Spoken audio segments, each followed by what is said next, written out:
Thank you all for being here this evening. I'd like to call the meeting to order. And we will kick things off with roll call first. Thank you. Councilmember Quastad. Here. Mayor Romack.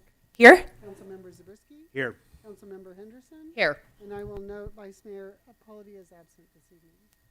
Thank you very much, Judy. And please all now stand and join us in the Pledge of Allegiance.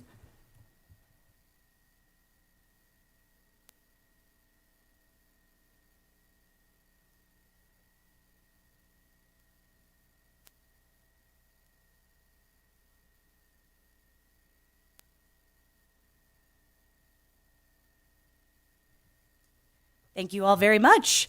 Up next, we have public comment on our agenda this evening, and this is an opportunity for members of the public to make a comment on an item not on the agenda. If you have any comments related to future agenda items, there will be public comment for each of those items after presentations. And if you do have a public comment on an item not on the agenda, you can come on up to the podium. You will have 3 minutes, and there is a timer to my left, your right. And when we get to the end of 3 minutes, we will ask you to sit down. So please be concise. Also ask that you state your name. So does anyone have a public comment? Seeing none, we will close public comment and move on to the next item. And that brings us to our presentation items for the evening. And up first, we have Jessica Penman, Executive Director of the Truckee Chamber, with the Truckee Chamber of Commerce Strategic Discussion. Thank you. There we go. Good evening. Thank you so much for having me today.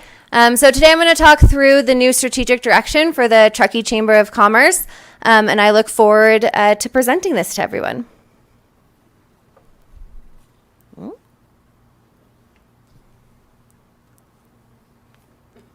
No?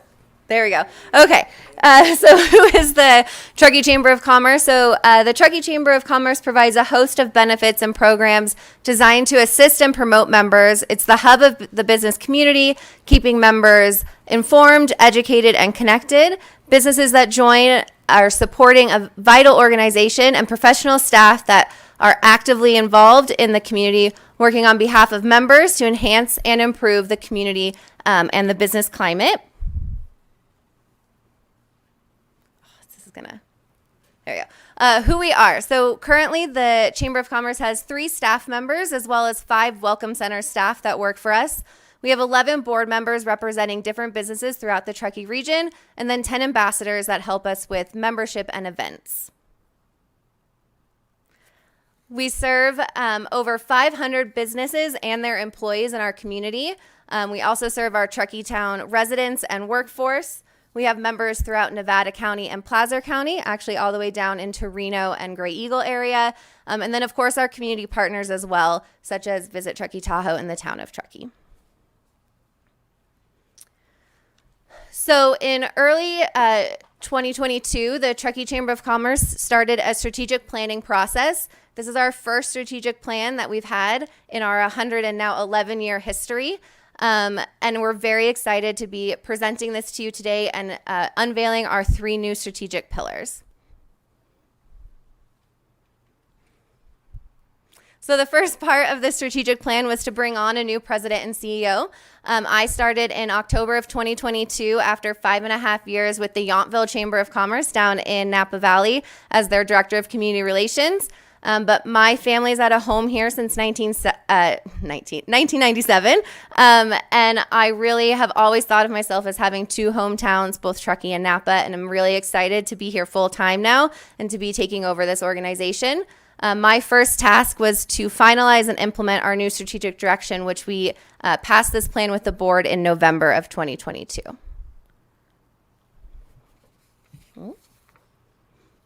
You'd think after the 5th slide. So our first new pillar is to advocate for business. The Truckee Chamber of Commerce is the voice of business, and we are looking forward to really stepping up and advocating for our business community. We are looking to be the go-to source for data and information related to the business climate of Truckee and Eastern Nevada County. We'll have a seat at the table for all policy and business-related measures at the local and county level, and then we will work to create a regional business voice to ensure Nevada County remains business-friendly. And are you doing that now? Okay. And some ways that we're going to work towards being the voice of business is to engage our membership to determine issues that are important to our member business community. We're going to create a government action committee that will help to set our policy and advocacy efforts, reimagine the business districts from Truckee Tomorrow, which are different business neighborhoods, and making sure that we are listening to the different voices from different areas of town and what their needs are. Continue Good Morning Truckee, which is one of our most popular and successful programs, and explore ways to increase community and business participation in that. And then we're also working on creating a new communication plan to really inform our business community of policy decisions that are coming that will affect them. Next slide. Our next pillar is to bolster economic prosperity. We'll work to ensure a strong, vibrant economy by cultivating and promoting healthy business growth. And we will support and grow the Truckee workforce in partnership with crucial community partners. Some of our action steps along this are to champion a business landscape study. One of the things that I have heard since I got here was that we don't actually know who our businesses are in town and who is operating and working here. So looking to partner with the town of Truckee to really dive into who is operating a business in Truckee and how we can help them to be successful. We'll create an economic development committee, research different tools and services to help businesses become more competitive and grow, work collaboratively with TTUSD and Sierra College to identify ways the Chamber can help make a difference in the awareness and success of workforce development, and then support businesses through our Truckee Jobs Collective, which is a Truckee Jobs board specific to the Truckee community. And then our last pillar is to cultivate community connection. So we will engage, connect, and promote the Truckee community to both residents and visitors, continue popular programming such as Good Morning Truckee, North Lake Tahoe Truckee Leadership Program, the Core Values Fund, and the Truckee Cultural District, be a convener of community leaders around important issues facing Truckee, and then operate the Truckee Welcome Center and Transit Center as an important touch point to both visitors and residents. And some of our action steps around this are to engage regional partners in determining the most effective use of the Welcome Center, including possible upgrades, continue our Big Life Connections program, which is a new residence program, including events, newsletters, and our Insider magazine that comes out quarterly, continue to help manage the leadership program, as well as the Core Values Fund in partnership with TTCF, produce the Truckee 4th of July Parade, and then also our annual awards event, as it is and position as a community asset. Our strategic plan has two internal priorities that I just will briefly touch on: operational efficiency and then membership. We're a membership-based organization, so really creating a strong member value proposition that entices all of our businesses in Truckee and the region to join the Chamber. So looking to the future, we're entering a new era of the Truckee Chamber of Commerce, and we're only as strong as our member and community partners, and we look forward to working with the town of Truckee as a key partner as we move forward. Thank you. Thank you very much, Jessica. Any comments from staff? Okay. Thank you very much. Thanks. And we typically do all of our presentations, and then we'll come back for council questions and then open it up to the public for comments as well. So Jessica, don't go too far. Okay. All right, up next is presentation 5.2. We have Emily Vitus, the Executive Director with the Truckee Tahoe Workforce Housing Agency, presenting their strategic plan update. Yes, hello again. It's only been 2 short weeks since I saw you all. And before I start, I just wanted to make a mention. One, I sit on the board of the Truckee Chamber of Commerce, and Jessica has been doing a wonderful job leading this organization into a new era, so thank you very much. It's been a really exciting few months with her. We also have a couple board members in the audience, Bill Greeno, Kelly Cutler, and John Lester, and I think that speaks to support and excitement around this new era of the Truckee Chamber of Commerce. So awesome. Okay, let's talk housing. So the Truckee Tahoe Workforce Housing Agency was founded in 2020 with a focus on serving the public agency employees of those 7 member agencies that you see here on the screen. Tonight, I'm here to speak with you about a new direction that the organization is taking that allows us to look at a larger community that we can serve, while also making sure that we continue to serve the needs of those very crucial public agency employees. Okay, thanks. So just a quick look at the timeline.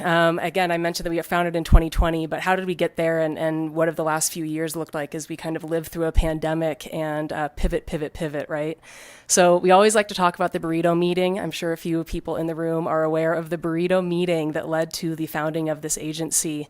So in 2018, the Mountain Housing Council was, convening 28 or 29 different partners in the community, and a few of our public agency organizations sitting at that meeting, eating a burrito during the meeting, said, what can we do to bring additional capacity to the community as public agencies to further serve the housing needs or respond to the housing needs of our community? That led to a year and a half of conversations and analysis to found this agency. So that agency was founded in 2020, and over the last 3 years, or almost 3 years, we have achieved some really great things. We've served almost 300 members of our community, which we'll talk about here in a moment. We've launched some really great programs and services. We've really been focused on education and engagement.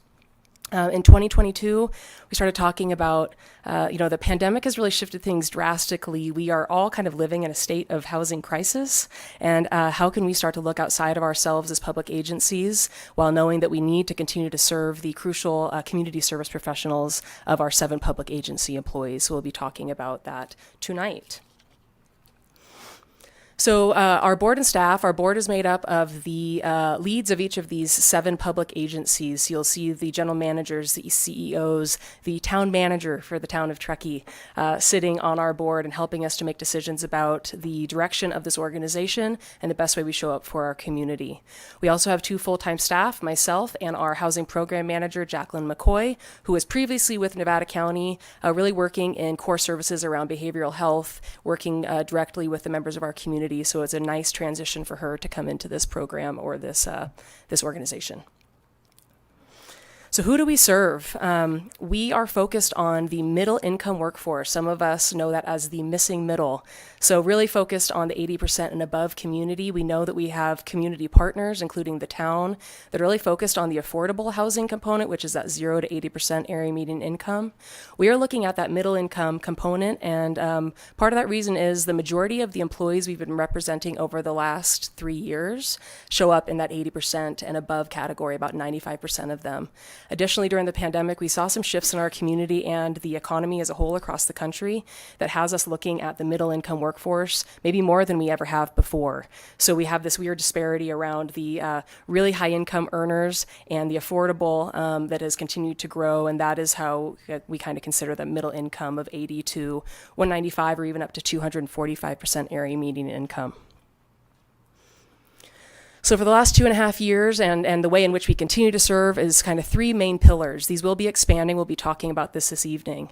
So the 3 main ways we've continued to show up for our community, or continue to now, is general housing support. This includes education around affordable housing, financial education. How do I start to move down the pathway to save for a home? I'd really like to own a home in the Truckee community. What is that development going on over across from Schaefer's Mill Golf Course and next to Lahontan? So really that general housing support, and that is the way in which we have seen kind of the greatest need or interest of our community. There's a lot of unknowns around the really challenging housing landscape we have here in the Truckee-Tahoe region. So how can we act as the entity that shows up for our community to help them understand what is going on, what the programs are, how they can access them, etc. On top of that is home purchase education assistance, or home purchase navigation. Many of our middle income workforce are really interested in owning a home. How do we help them to get there? We know not everyone can own a home in our community. It's a unique community, but how do we help people to understand, this is my credit score, how can I work towards credit score repair to get it up and maybe start to move down that pathway? How do I work around budgeting to start saving for down payment? What are the programs in our community that I can access to help me buy a home? So a big education component there as well. And then also, how can we help them actually access and apply for down payment assistance through some of these programs? And then finally, access to rental homes. So we know that we have some very successful lease to locals programs in the Truckee-Tahoe community. There are homeowners that cannot qualify for those programs, maybe because they've been renting long-term previously, and these programs are really focused on short-term rental transition to long-term. So we're looking at those homes that cannot qualify for those programs and making sure that our community is still able to access those. And all of these services, we are looking at expanding to a greater workforce through the strategic plan we'll be talking about in 2 slides. Finally, as far as kind of our current, the way in which we've been operating for the last 2.5 years, how have we showed up for our workforce? So under the TTWHA column, that's kind of how we've showed up for our public agencies and their employees over the last 2.5 years.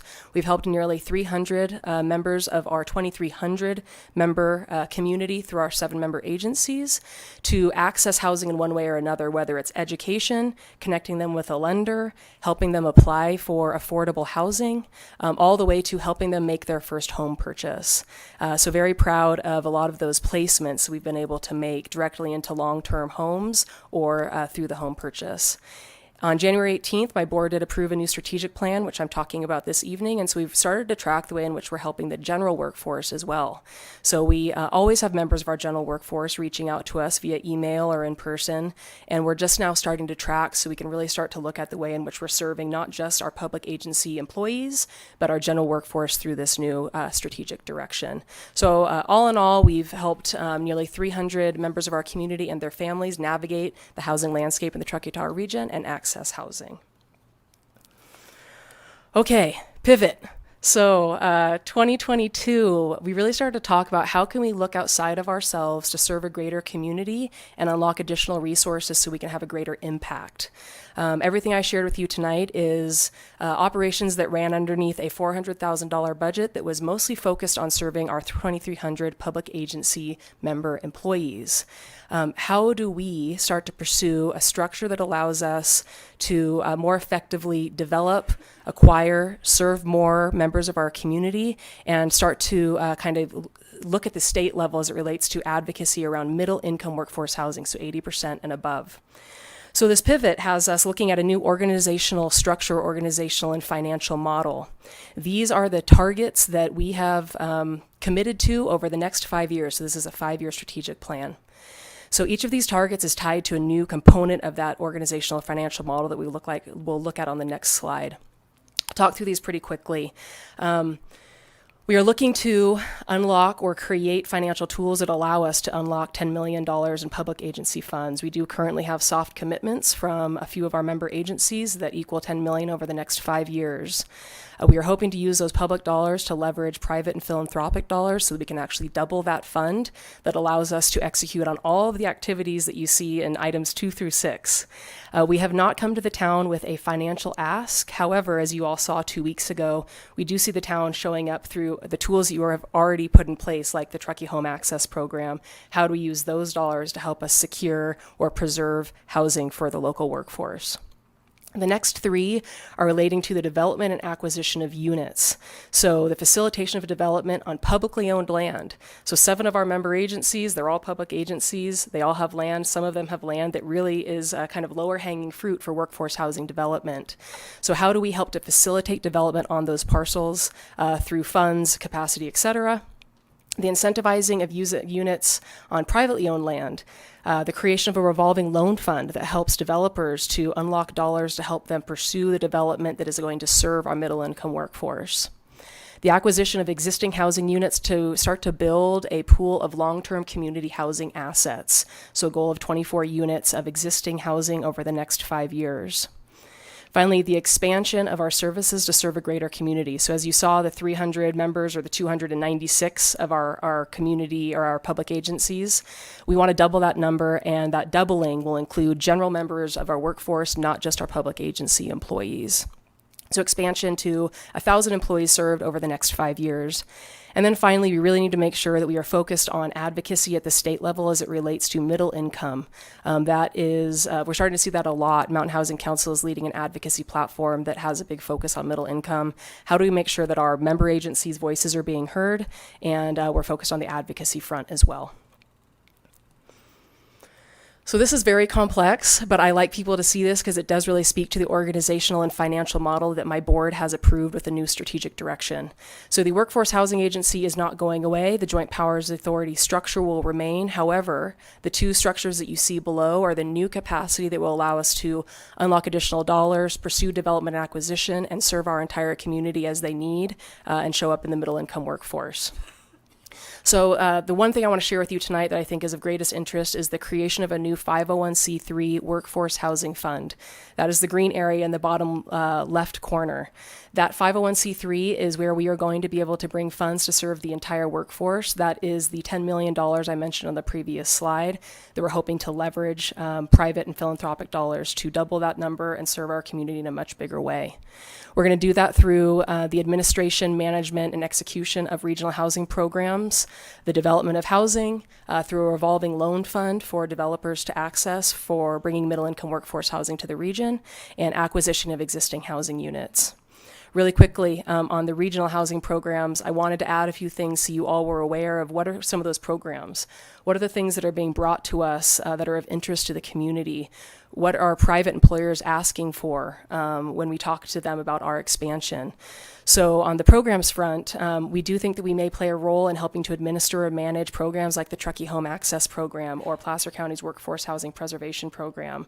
We have shown ourselves to be a really strong educator and connector with our community and kind of relationship builder. How can we show up for you all so that we can most effectively administer these programs and get them out to as many people as possible? We are seeing a great interest from private employers for down payment assistance support. We've built the model to be able to administer down payment assistance programs. We're doing that for the hospital currently. Can we help private employers to unlock some of their dollars so they can help to recruit or retain employees? Industry-specific housing efforts. So we're talking with a couple of the transportation organizations or representatives in the community. How can we help to secure, recruit more bus drivers for the TARP program or the programs that TNT-TMA administers? And then finally, as I mentioned, that general housing education component is huge in our community, and there's no one entity that is stepping up and able to really serve in that building the relationships, face-to-face education, helping people walk through the challenging landscape that is housing in the Truckee-Tahoe region. And then finally, really quickly, on the Accelerator Fund, that is our way of making sure that we continue to serve our public agencies in the way that they need to be served. So helping them to administer down payment assistance for their employees, master leasing units for their utilization or for employee use. So making sure that we continue to serve our public agencies through that joint powers authority model while expanding to serve a greater community and start to show up for our entire workforce. So final slide, the biggest piece to our new strategic direction is the creation of that 501c3 workforce housing fund. And so where are we on that? Our goal is to have this 501c3 application submitted by the end of this fiscal year and then be operating under a fiscal sponsor so that we can really start to expand our services to serve the entire Truckee-Tahoe community, of which our member agency employees are a component of.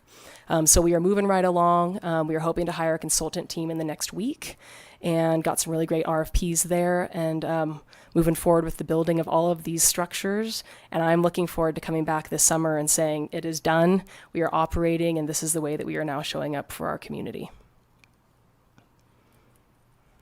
That is it. Thank you very much. Thank you, Emily.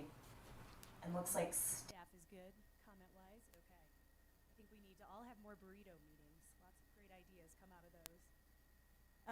So again, if anyone has any comments on that presentation, we will do comments after this next presentation, which is our final presentation of the presentation portion of the evening. And we will go now to Jen Calloway, Town Manager, with the Town Manager Report.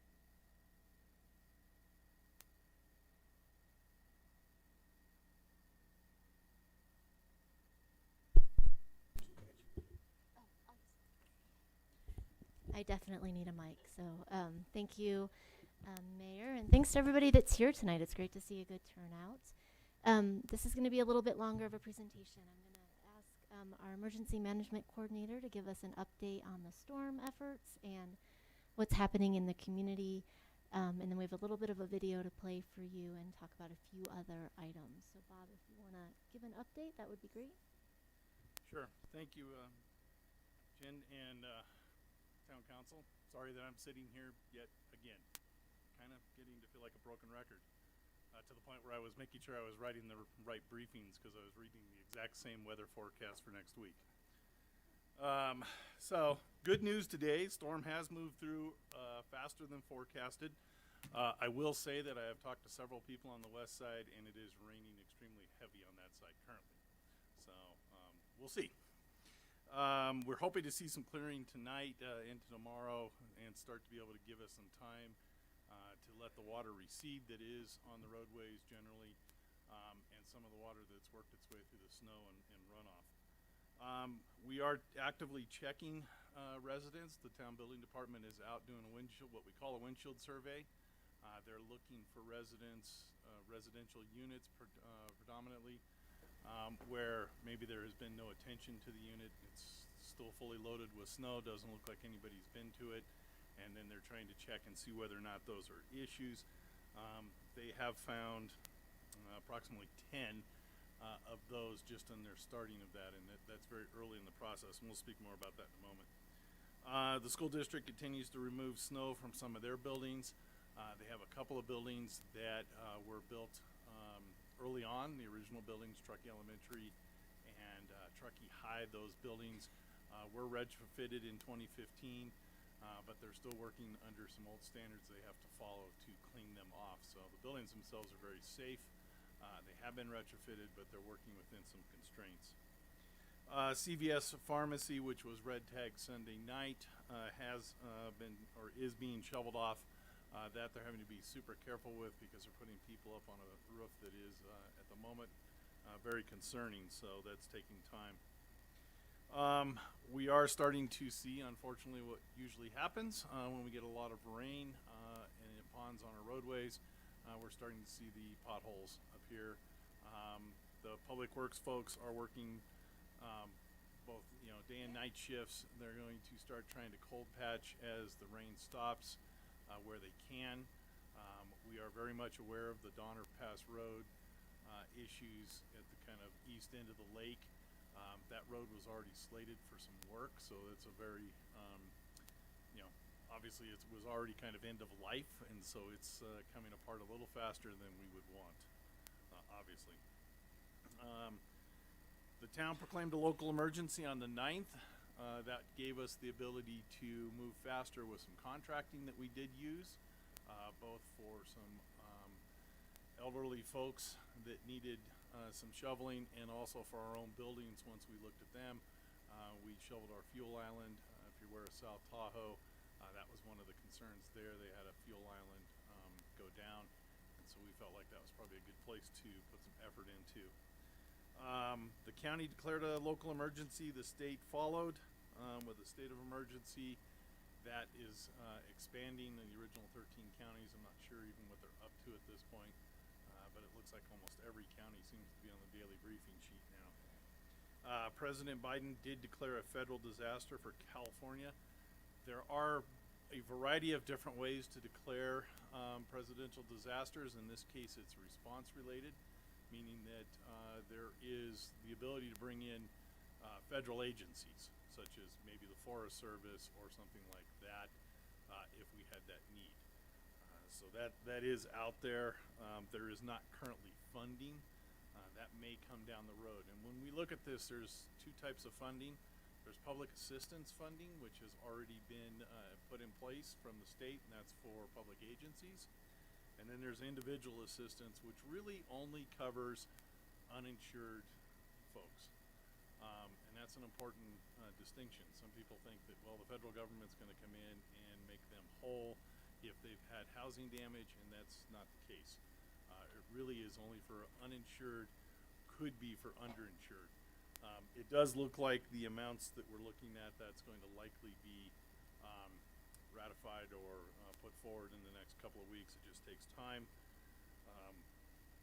Currently, the county is using a survey form. We'll talk a little bit more about that in a moment, but they have about 500 properties on the west side primarily that they've identified, with about $18 million in damage as of last Friday.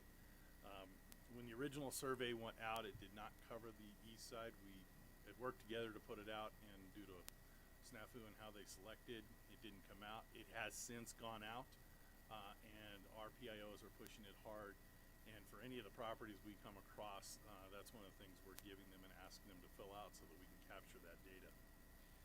The warming shelter is open tonight and continues to be open on its normal schedule. Sandbags are still available at the U.S. Forest Service parking lot. We did close the one on the east end of Donner Pass Road That was wildly successful on the first day for anybody that showed up.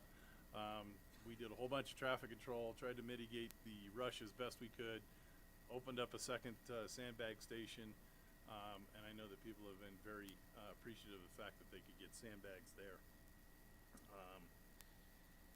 As I mentioned, the short-term and long-term forecast looks like, unfortunately, next week we may go into a wet cycle again. Could be colder. It's a little far out right now to be making those determinations, but it is, unfortunately, does not look like it's stopping anytime in the near future. I guess that's good. We're all going to get to say we lived through, I think right now, last I heard, the third snowiest on record. It depends on which one you look at exactly, but I know we're laughing, and I feel for the folks that are suffering damage, but sometimes you got to find a little bit of humor in something. But for those folks that do have any kind of damage, if they go to nevadacountyca.gov/storm survey, and on our website and several websites, there's a QR code. They can put in their damage there. That helps us greatly because it identifies how much loss we have, and everything we do with assistance, whether it's individual or public, has to have a dollar figure and loss tied to it. I would say we are only starting the process for this. We are probably looking at several more months of the paperwork and figuring out what the damages are, and quite honestly explaining to damage assessment folks what snow damage, ice damage, roof damage looks like versus what they're used to seeing in wildfires. So I think that's it, and we'll stop there and take questions when we're done.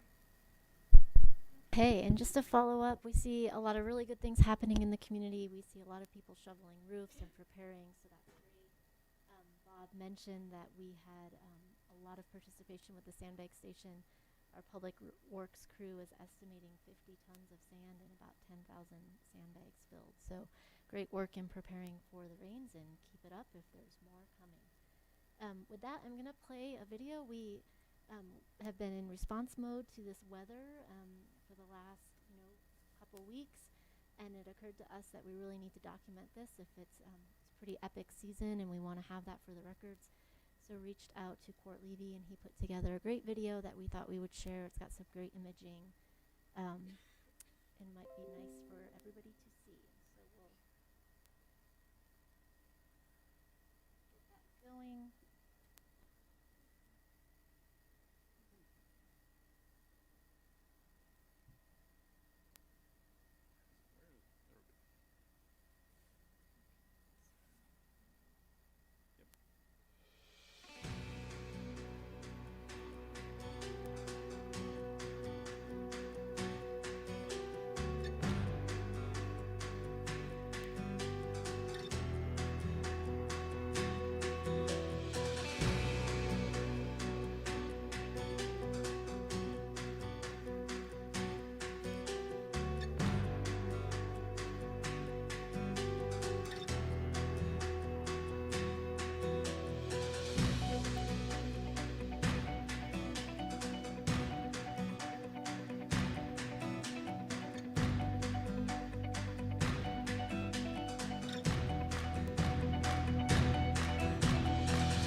Just some great imagery of everything that we've been living through as a community for the past couple of weeks. So thanks to Court for doing that so quickly.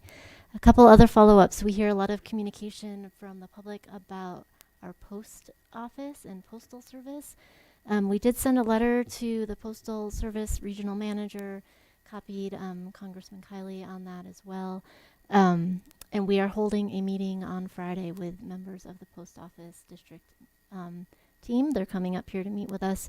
So hopefully we'll have some more to follow up with the community on that following that discussion. And then traffic. Continue to hear a number of people with questions about traffic and what we're doing about traffic. So we want to do a couple reminders and a couple of updates for everybody. We continue to meet regularly before these storm events with CHP and the stakeholders to coordinate traffic efforts. We've, of course, seen a little bit of a lull in that with the storm system, which is great. We're really appreciative of people being cognizant of it not being a good time to travel up here right now. We participate in the Convene, Champion, and Catalyze meetings that Supervisor Bullock has assembled, provide staffing support for particularly the weekends when the traffic tends to be the heaviest with CHP. Co-authored a letter with the Nevada County to Caltrans asking them to be cognizant of when they close 80 and when they open up 80 to keep through traffic going, participate in regional meetings with the North Tahoe Community Alliance and all the partner agencies on what joint messaging could look like, that we could really encourage people to be considerate of the community and make good choices when they come up here if they're coming up. We most recently had a meeting with North Star. They are looking at a number of different parking strategies that they plan to announce and hold a community discussion on in the coming weeks once the weather conditions improve. So we're grateful for their efforts and, you know, hearing the cry that we made about being good neighbors. So thankful for that. Continue to work when we have availability now and we're not pulled away on the storm on any mechanisms we can employ to help with traffic. I think it's important to comment and note that many of the ski resorts are in Placer County. They're all outside of town of Truckee, so we do have some limited ability. People are coming up and passing through here to visit other parts of our region on roads that we don't own. So again, some limited ability to take action there, but we are trying what we think we have in our toolbox to mitigate some of those impacts. Also, there's some developments planned in Placer County. We don't approve those developments. That is not within our jurisdiction, so we can provide feedback and comment, but that is outside of our control. So just want to remind the community about that. Also, we have a communication survey that's still out there. We'd love to hear from our community members on how they would like to receive information and what types of information. That's available on our website and on our social media platforms, so we'd encourage you to take that if you haven't. And then my last comments for the night, we are nearing the closure of the general plan discussions. All of the general plan materials are printed at this point. We have a staff report coming out probably tomorrow. Planning Commission will be hearing the general plan again on March 21st and 22nd, and then it will be coming back to the council on April 11th. So that is about 5 years of work coming to a head, and we're excited about that and look forward to the conversations and then the implementation process following adoption. And that is all I have tonight. Thank you. Thank you very much, Jen and Bob, for all your hard work throughout all of these storms, and I know it's going to continue. Jen, I wanted to thank you for highlighting the joint messaging, and I know Truckee Chamber and VTT and 101.5 and other organizations have really worked together to help with that messaging about our community. So just wanted to acknowledge and thank those who have participated in that as well. So with that, that is our last presentation. We will go to council member questions and comments on any of the three presentations first. Then we'll open it up to public comment on the three presentations. So first, we'll go to my right, council member Klifstad. Thank you. No real questions, but I do just want to congratulate the chamber on their strategic plan. It's very exciting.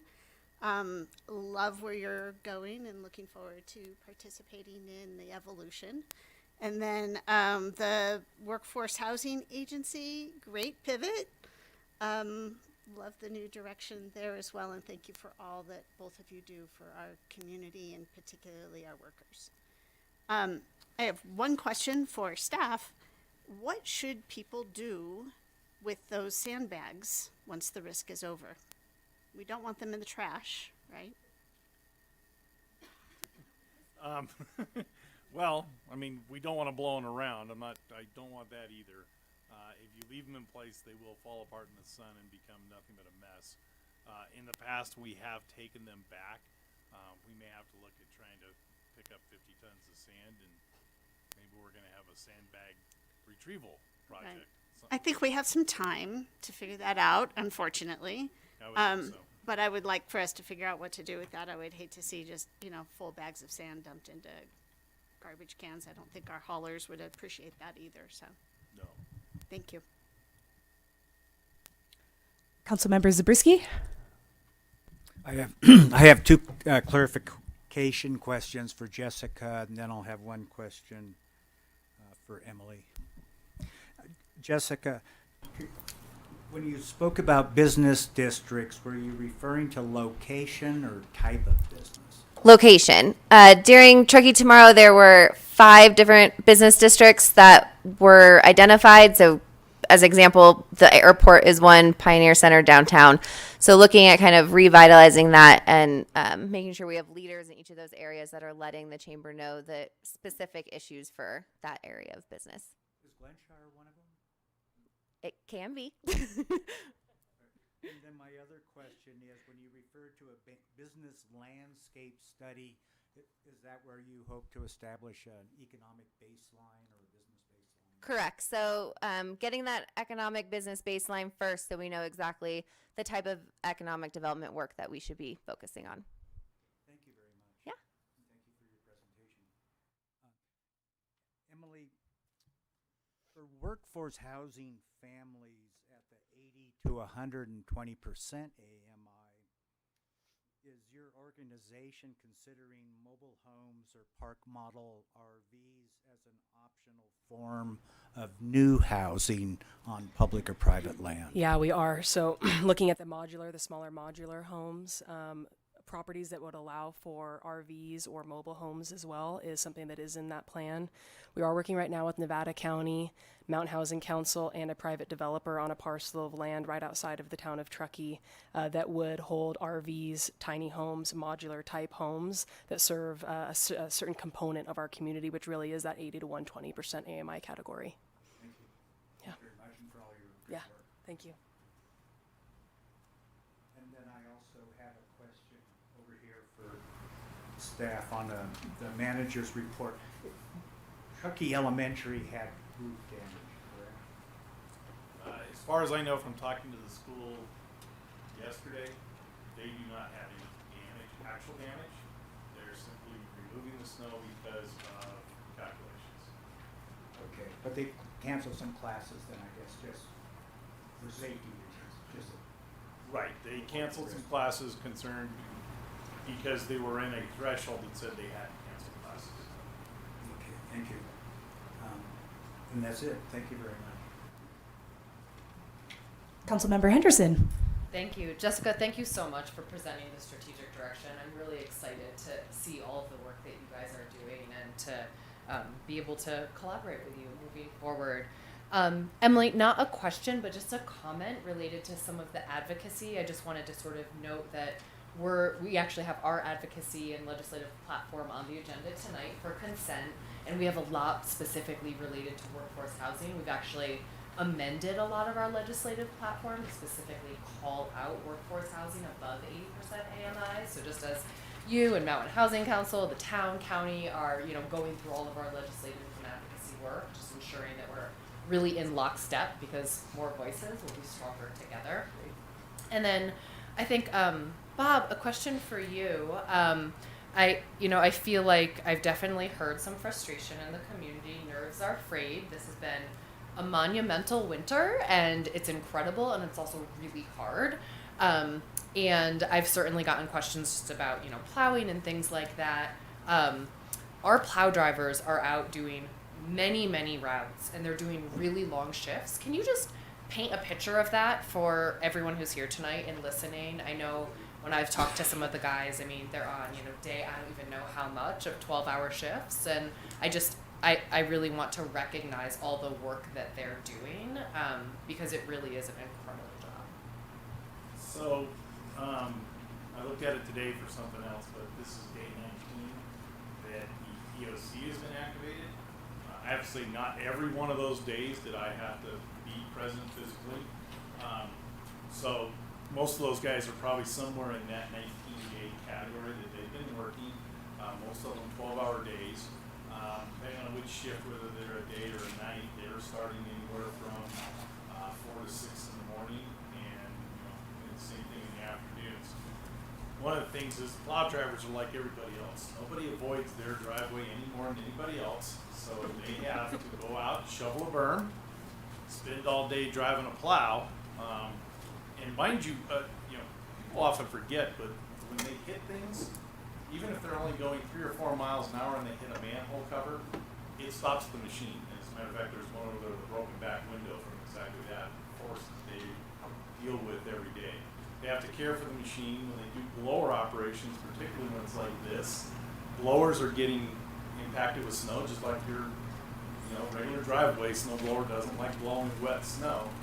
Neither do the big ones, and they have to get a shovel out and literally stand in front of that thing and shovel it out to get it loose, to be able to continue.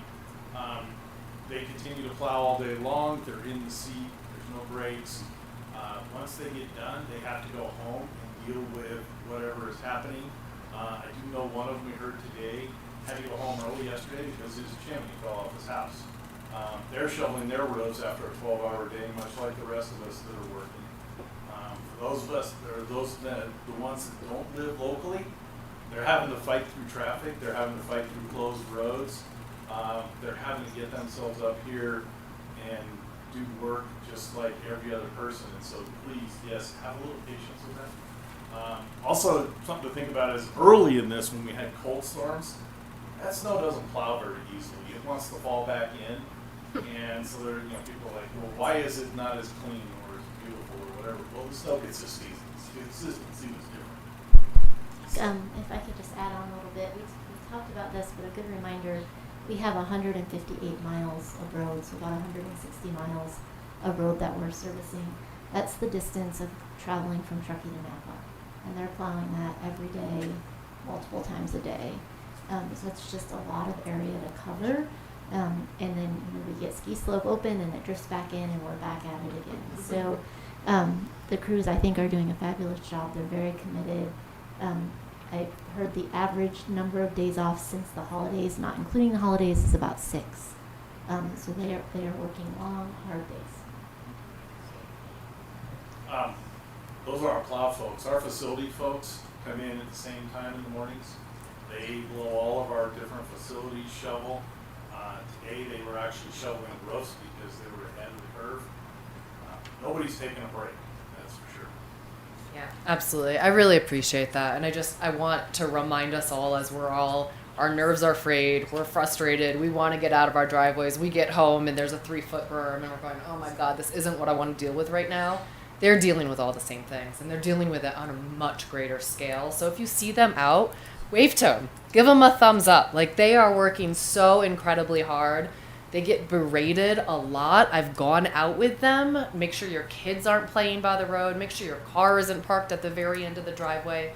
Let's all make it easier for them. I think this is a moment where we have an opportunity to really come together as a community and to support one another where and when it's really hard. So let's do that. Let's smile at one another. Let's wave. Let's, give each other those thumbs up and just, help out with the shoveling and all of the things that we can do. Very well said, Councilmember Henderson. Very true. I know it was fun waving at a lot of my neighbors last week when I was on my roof, and a lot of my other neighbors were out on the roof too. Thank you again to staff, to Emily and Jessica for your presentations. So at this time, we will open it up to public comment on those 3 presentations. So if you have any comments related to the Truckee Chamber's strategic discussion, the Truckee Tahoe Workforce Housing Agency's strategic plan, or anything that Jen and Bob just updated on, you are welcome to come up here to the podium. Again, you will have 3 minutes. There is a timer to my left, your right, and we will ask you to sit down after 3 minutes, and please also state your name. Is there anyone who has a public comment on the presentations? All right, seeing none, we will close public comment. Thank you very much, everybody, for presenting. All right, with that, we will move to our consent calendar for the evening, and we have a few items on the consent calendar. They are as follows. Item 6.1, authorization to execute a non-disclosure agreement with Altice Suddenlink Optimum. Item 6.2, approval of a Tahoe Truckee Area Regional Transportation TART Connect Microtransit Contract Amendment with Downtowner Inc. and an approval of a budget amendment. Item 6.3, the 2023 Legislative Platform Update. Item 6.4, to accept the quarter ended December 31st, 2022 Treasurer's Report. Item 6.5, to approve the updates to the personnel rules. Item 6.6, consulting services for organizational, strategic, culture, and health. And that is all of our consent calendar items. So first, I will ask if any of my fellow council members would like to pull an item off of consent. I would like to pull 6.3, the 2023 legislative platform update, please. Thank you. Anyone else? Okay. Staff, would you like to pull any items from consent? No. And I will give an opportunity. Would any member of the public like to pull an item off of consent? All right. Seeing none, I would ask if there is a motion to approve all consent items except for 6.3. I move we approve all the items except 6.3.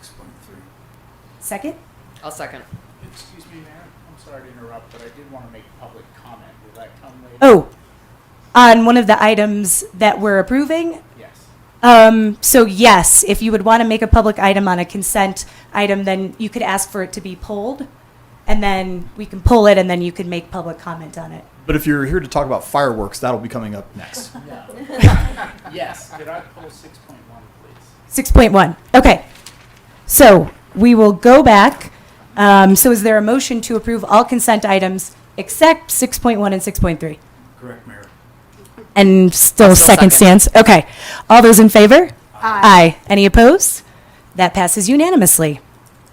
So then we will go to item 6.1. We pulled that off because we heard there was a public comment. First, I will go to staff if there are any comments. Andy, I see you getting to the microphone. Yeah, I can provide some context for this, and then if there are questions, of course, we'd be happy to answer them.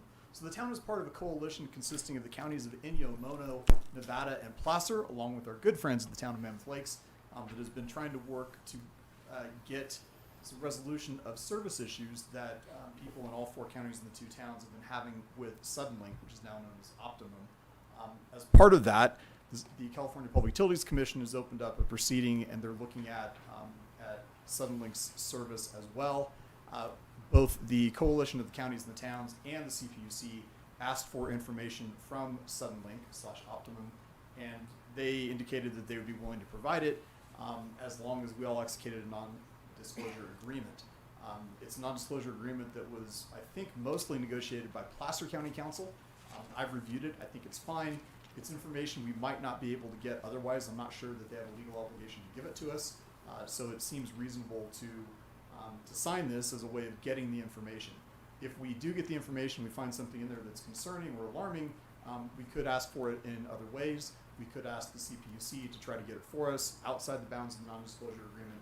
But that's really what it is. We're trying to get a sense of their system architecture, how many nodes they have, how many customers they have per node, where some of their things are within the right-of-way, and some of their customer service statistics. We don't exactly know what we're going to get because we don't have it yet, but those are the general kinds of things that we're trying to get from them, along with the four other counties and Mammoth Lakes. Thank you very much, Andy. I appreciate that background. Are there any questions from council before we go to public comment? Councilmember Zabriskie? Thank thank you for answering the questions I posed. There's questions that came from me on certain items about whether the town would have a way of enforcing or referring any matters that were crimes or violated town laws and policies. And as I understand it, your point was just as you indicated that the town would be able to request that material outside of this confidentiality agreement. We certainly could, and I think it's also worth pointing out, because people may not be familiar with this. For a long time in California, cities had a lot of regulatory authority over cable service. And then in 2006, the phone companies got the legislature to take that away from cities and counties and give it to the California Public Utilities Commission. So we no longer have very much authority at all to do very much of anything about Suddenlink/Optimum. There are some very, very narrow things that we're allowed to do, but it's not like in the old days where we could really go after them if their service is poor. So between our very, very limited ability to do much of anything with them and the fact that that a bunch of other counties in the CPUC are agreeing to the same non-disclosure agreement, it seems like an okay thing to sign. Right. Yeah. Okay. Yeah. I don't put a lot of faith in the fact other governmental agencies are satisfied with this, but the fact that if we were to see something, we could either refer it through other means, or if it was one of our ordinances, we could take action. Okay. Thank you. Any other questions? Okay. So with that, we will open it up to public comment on item 6.1. Please state your name. Good evening, Mayor Romack and council members. I'm Stephen Poncelet with the Truckee Donner Public Utility District. We appreciate the opportunity to make public comment on this item. While TDPUD supports the town's efforts to address concerns with internet services in Truckee, we do seek to understand how this fits within TDPUD's community-wide broadband initiative, and a bit of history to put that in context. TDPUD's board adopted our current strategic plan in 2020 after a community survey and extensive engagement. The plan included 4 board strategic initiatives, one of which was to consider enabling community-wide broadband. To pursue the initiative, the TDPUD GM created 2 task forces along with a board broadband committee in between. Town staff participated in all 3 and has been very vocal in support of TDPUD continuing to pursue this initiative. Based on this input, the TDPUD board awarded a almost $80,000 contract to Uptown Services to complete a community-wide broadband initial scoping study. The study scope included a market and statistically valid demand analysis, and that was 400 phone calls and almost 2,200 online emails. Initial costs and financial analysis, potential funding sources, analysis of business model options, and a service provider partnership request for information. I do encourage everyone to review the report, which provides initial estimates of market opportunity, costs, and risks. It can be found on TDPUD's website at tdpud.org/broadband. One key takeaway, unfortunately, is that the funding sources for community-wide broadband, based largely on not being considered underserved or disadvantaged, with the exception of a couple little areas, are limited. At the January 18th TDPUD workshop, Uptown recommended to the board as a next step to conduct a comprehensive feasibility study of the full cost for a fiber-to-the-home network and an evaluation of ownership and partnership models. Grant funding options for the study, again, were very limited, and it is estimated that the study would cost $300,000 to $500,000, which is a considerable expense. TDPD's board directed staff to seek funding for the study and develop a scope of work and plan to execute should funding be secured. That is what we have been working and continue to work on. So I've spent a little bit of time recapping so that you understand the context of our request, which is we encourage the town and Optimum to partner with TDPUD if we can work collaboratively to enable the most beneficial outcome for the community. While we respect and support the town's responsibility to seek additional information through CPC and confidential information requests with Optimum, we would also request that the town notify the TDPUD in a timely manner if there's any new information or developments that would suggest that TDPUD's community-wide broadband initiative may no longer be the most beneficial path for our community. Having not been included in the NDA between the Coalition and Optimum, and in the absence of any additional information, the TDPUD, as recommended by the Broadband Committee and GM task forces, will continue to pursue community-wide broadband and seek public funding, grants, or other funding for this next $300,000 to $500,000 step. Mr. Poncelli, I apologize. Your time is up. I'm done. Thank you. Thank you very much. Appreciate it. Thank you, Judy. Any other public comment on this item? Seeing public comment, come on up to the podium. And please state your name, and again, you'll have 3 minutes. And Judy, is the timer working? Yeah, okay. My name's Ketrick, Cooley Readers. I'll just be quick. With the non-disclosure agreement, I would just recommend looking over what other communities have said and what their general feeling is after getting that non-disclosure agreement, because there is a possibility that could limit the amount of resources, the amount of information that the public can get regarding Optimum's resources. That's about it. Thank you very much. Thank you. Any other public comment on item 6.1? Seeing none, we will close public comment and we'll bring it up to council. Happy to entertain a motion or any discussion if there is any. Councilmember Zabriskie, I'll look to you first since you asked a question. I'm ready to move to approve. So is that a motion to approve item 6.1? Sure. All right, is there a second? I'll second. All right, all in favor? Aye. Aye. Any opposed? That passes unanimously. Thank you. Thank you, Mr. Poncelli, too. All right, next up, we had pulled item 6.3, the 2023 legislative platform, and Councilmember Henderson, you pulled that if you'd like to make comments first. Thank you, Mayor Romack. One of my fellow council members submitted a question in all of the council questions and staff responses, which are public to anyone who wants to read those. And it just got me thinking a little bit. So the comment was adding under land use an opposed position related to new development projects that are in adjacent jurisdictions but are not held accountable to standards similar to the town of Truckee's, with specific relation to workforce housing, regional traffic impacts, reduction of greenhouse gas emissions, and or other important issues that do not align with adequate mitigation measures or on-site improvements, because we bear a lot of the impacts within our town boundaries. And of course, our legislative platform is really mostly a state and federal legislative platform, but I wanted to, it sort of got me thinking, I wanted to get the pulse on my fellow council members of if we think adding something like this could be beneficial. We have had instances of where things have come up and we've sort of had to scramble, where do we actually stand on this from a policy or sort of just legislative platform perspective. So I would actually support this and adding this opposition within our land use in our legislative platform. Thank you very much. So we'll go to staff next. Hillary, if you had any comments to share. Sure. I don't think staff have any objection to making that addition. One clarification to make is if an item is in our legislative platform, the process is staff would write a letter on that issue and then have that approved by the mayor and vice mayor, who are our legislative subcommittee of council.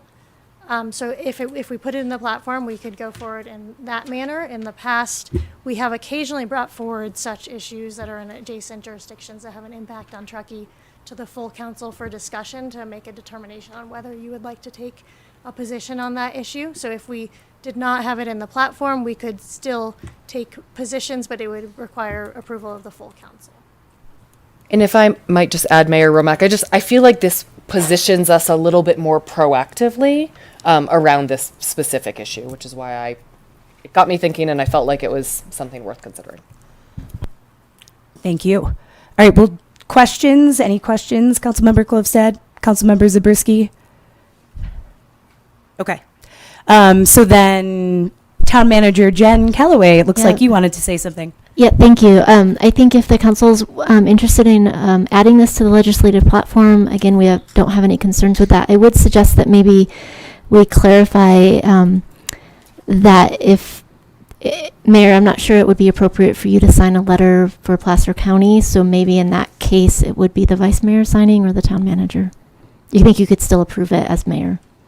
And we might want to clarify that. Sure.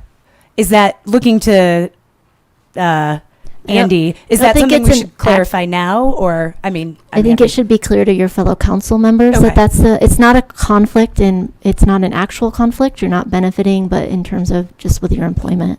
So it's not an actual conflict because the Political Reform Act, which is the source of California's conflict of interest laws, says that income from a government entity simply doesn't count.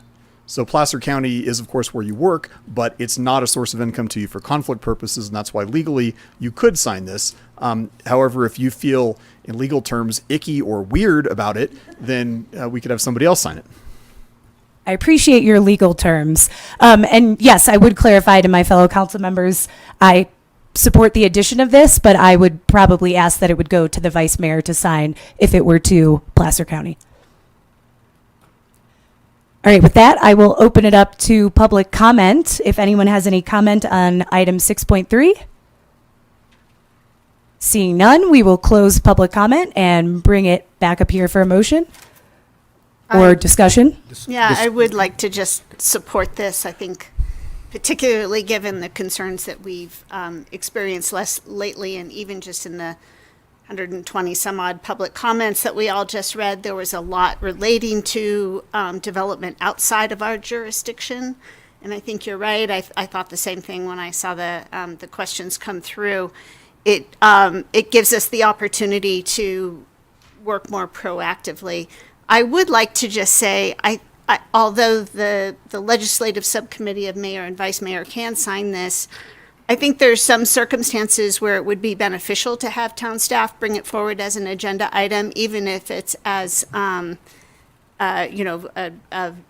validation of it, because it's important for our community to understand what we are saying and what concerns we're expressing about some of these outside developments that are going to have direct impact on us.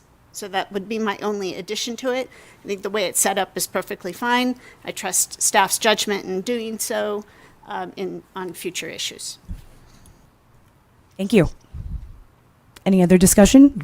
We'll go to Councilmember Henderson. Sorry, Councilmember Zabriskie. I think I've said what I wanted to say. Thank you. Councilmember Zabriskie, anything to add? Yes, I'm very glad that whoever the council member was posed this question. I'm a little surprised that staff doesn't have anything more to say on it. This gets into the issue of leapfrog development and a number of existing and proposed changes or existing and proposed provisions of the general plan having to do with protecting our periphery, wildfire issues, impacts on infrastructure, a lot of things about which we're greatly concerned. And I think one of the projects that's going to concern one is one that would also be extremely beneficial to our town in terms of providing workforce housing. So it's a very knotty issue, but this at least is helps show our general preference and direction. And I would certainly like to see it adopted. Yeah, and just to respond, I think the reason we haven't had any more input on this hasn't traditionally been the approach with local area issues. This is a legislative platform for state and federal advocacy. So you're proposing to expand that, which we don't have a problem with, but we've had another process to deal with local advocacy. Right. It's not that we're not concerned with the issue, which I just wanted to clarify. Okay, thank you. All right. Would anyone like to make a motion? I move we adopt 6.3 with the amended language as proposed. Second. All in favor? Aye. Any opposed? That passes unanimously. All right, we have moved on into our discussion items. So we will move on now to item 7.1, 2023 4th of July fireworks consideration. And before we go to staff for presentation, I know we have a lot of folks in the audience this evening. Some join us a little bit later. So again, to remind you how this will work is we'll have staff provide a presentation, then it'll come to the council for questions, and then we will open it up for public comment. Anyone who would like to make a public comment will be welcome to do so. You will have 3 minutes. And we will invite you to the podium. I'll remind you of this again when we get to that point, but just so you are aware, there will be a chance for you to make public comments. After public comments, it'll come back to council for deliberation. So with that, I will kick it over to staff for the presentation. Great, thank you. I'm going to ask if Alfred would come and take a seat. There's a vacant seat at the end there. I'm going to go through the presentation, but there's a lot of people here that can answer questions. So we have our general manager of the Recreation District, Sven Leff, is here. He's available for questions specific to the Rec District's event. Bob Womack has been involved in this conversation from an emergency management and planning perspective. Alfred Knotts, although his title is transportation manager, he oversees our special events permitting process. So he's available, as well as Chief Renfro. And then Hillary has been involved in some of the conversations from an environmental perspective. So there's a number of us here that can tag team with questions or responses should you have them. So I think Bob's going to run the slideshow for me since we're full here. If you want to go to the next slide. I want to step back a little bit, and why is this coming to the council tonight? The town has a special events policy that has been amended 2 times in the past, 2008 and 2018. It actually resides in the municipal code. But the purpose of the special events policy is very explicit. It's to regulate special events with keeping in mind health and safety, protection of public property considered, impact of the event on non-participating citizens, and that should be minimized, and those who benefit from the event bear the cost of the event. In addition, the purpose statement continues to read, the events can enhance community culture and the local economy and minimize impacts on public health and safety of the environment and the quality of life. Next slide, please. In our special events policy, the 4th of July fireworks qualifies as a peak season traffic event as it's defined in the policy, which means it's held during the summer peak season, 3rd Friday of June through Labor Day, and also requires traffic control measures to implement with personnel, public safety and or contract personnel. There's a number of factors to be considered in peak season traffic impact events. Those are highlighted here as well in the staff report, but I don't think we need to go through each one of those. Next slide, please. Special event policy. So factors to consider, there's a number of them. These are the ones that really speak to the 4th of July event and for council to consider the time, route, or size of the special event, if it's going to interrupt safe and orderly movement of traffic. The concentration of people, animals, or vehicles. The event will require town staffing to support in a number of different ways. And then the policy speaks to the fact that the Director of Public Works or designee determines that the special event would have a substantial negative, unmitigated impact on the environment, including but not limited to pollution, litter, or erosion, could be a reason to consider not permitting. The special event policy has a fee waiver section to that. This reads that anything in excess of $5,000 in town support needs to come back to the council for consideration and direction. Staff has the ability to waive fees up to $5,000. So that's really why we're here today. It's estimated the 2022 fireworks cost about $20,000. We'd anticipate about $25,000 for the 2023 fireworks event, as it's currently planned. So we need council direction to move forward with permitting. Factors to consider is in the positive in terms of permitting this, as outlined in the special event policy, provide programs for local youth, seniors, or low-income population, or raise funds for organizations that provide these services, organized by a nonprofit or community organization, non-revenue generating, and a finding that the imposition of the special event permit fee would make it unfeasible or a financial hardship. Next slide. That brings us to this year's 4th of July event permit application that we've received. We've gone through the special event permit policy. You're bringing back this, and while we were having the discussion about the 4th of July fireworks, there's a number of considerations that at the staff level have come up that we've heard in the community and want to raise awareness to for council discussion. Again, we expect the cost to be about $25,000. Areas to consider are increased visitation, public safety and emergency evacuation, wildfire, environmental sustainability and resource protection, and then the limited town staff and draw on agency resources. So after having internal conversations about this, we did speak to the general manager of the recreation district, the new general manager of the recreation district, and that discussion was, the suggestion was raised to hold a community discussion or a stakeholder group. So we convened that relatively quickly. We had a number of representatives that sat on that committee. So about an hour and a half to 2 hour long discussion. It included the rec district, GM and staff, the chamber, VTT, Truckee Fire Protection District, CAL FIRE, the Downtown Merchants Association, Tahoe Donner HOA. I think I listed everybody there, and then all of us here for the town staff that I mentioned, including the Public Works Director. And so we had a great conversation during that discussion, and then we also had a conversation with the Chiefs Advisory Committee in early March and heard feedback from that group as well. So some of the details of some of the items we asked you to consider: increased visitation. We're hearing that a lot lately, particularly with traffic congestion and the impacts on the community, the local community. The 4th of July fireworks has a similar impact during the peak season and when it's already a crowded time of the year for the town. It creates increased congestion and traffic delays. There's a little bit of a party-like atmosphere that was expressed when you get large crowds together. We did hear from the stakeholder group that there isn't a large economic benefit, particularly with the fireworks. That came out of that discussion at the end of February. And then also, again, the special events were geared towards special events during non-peak seasons when the town is not already at capacity or full, and this is a peak season event. Public safety and emergency evacuation.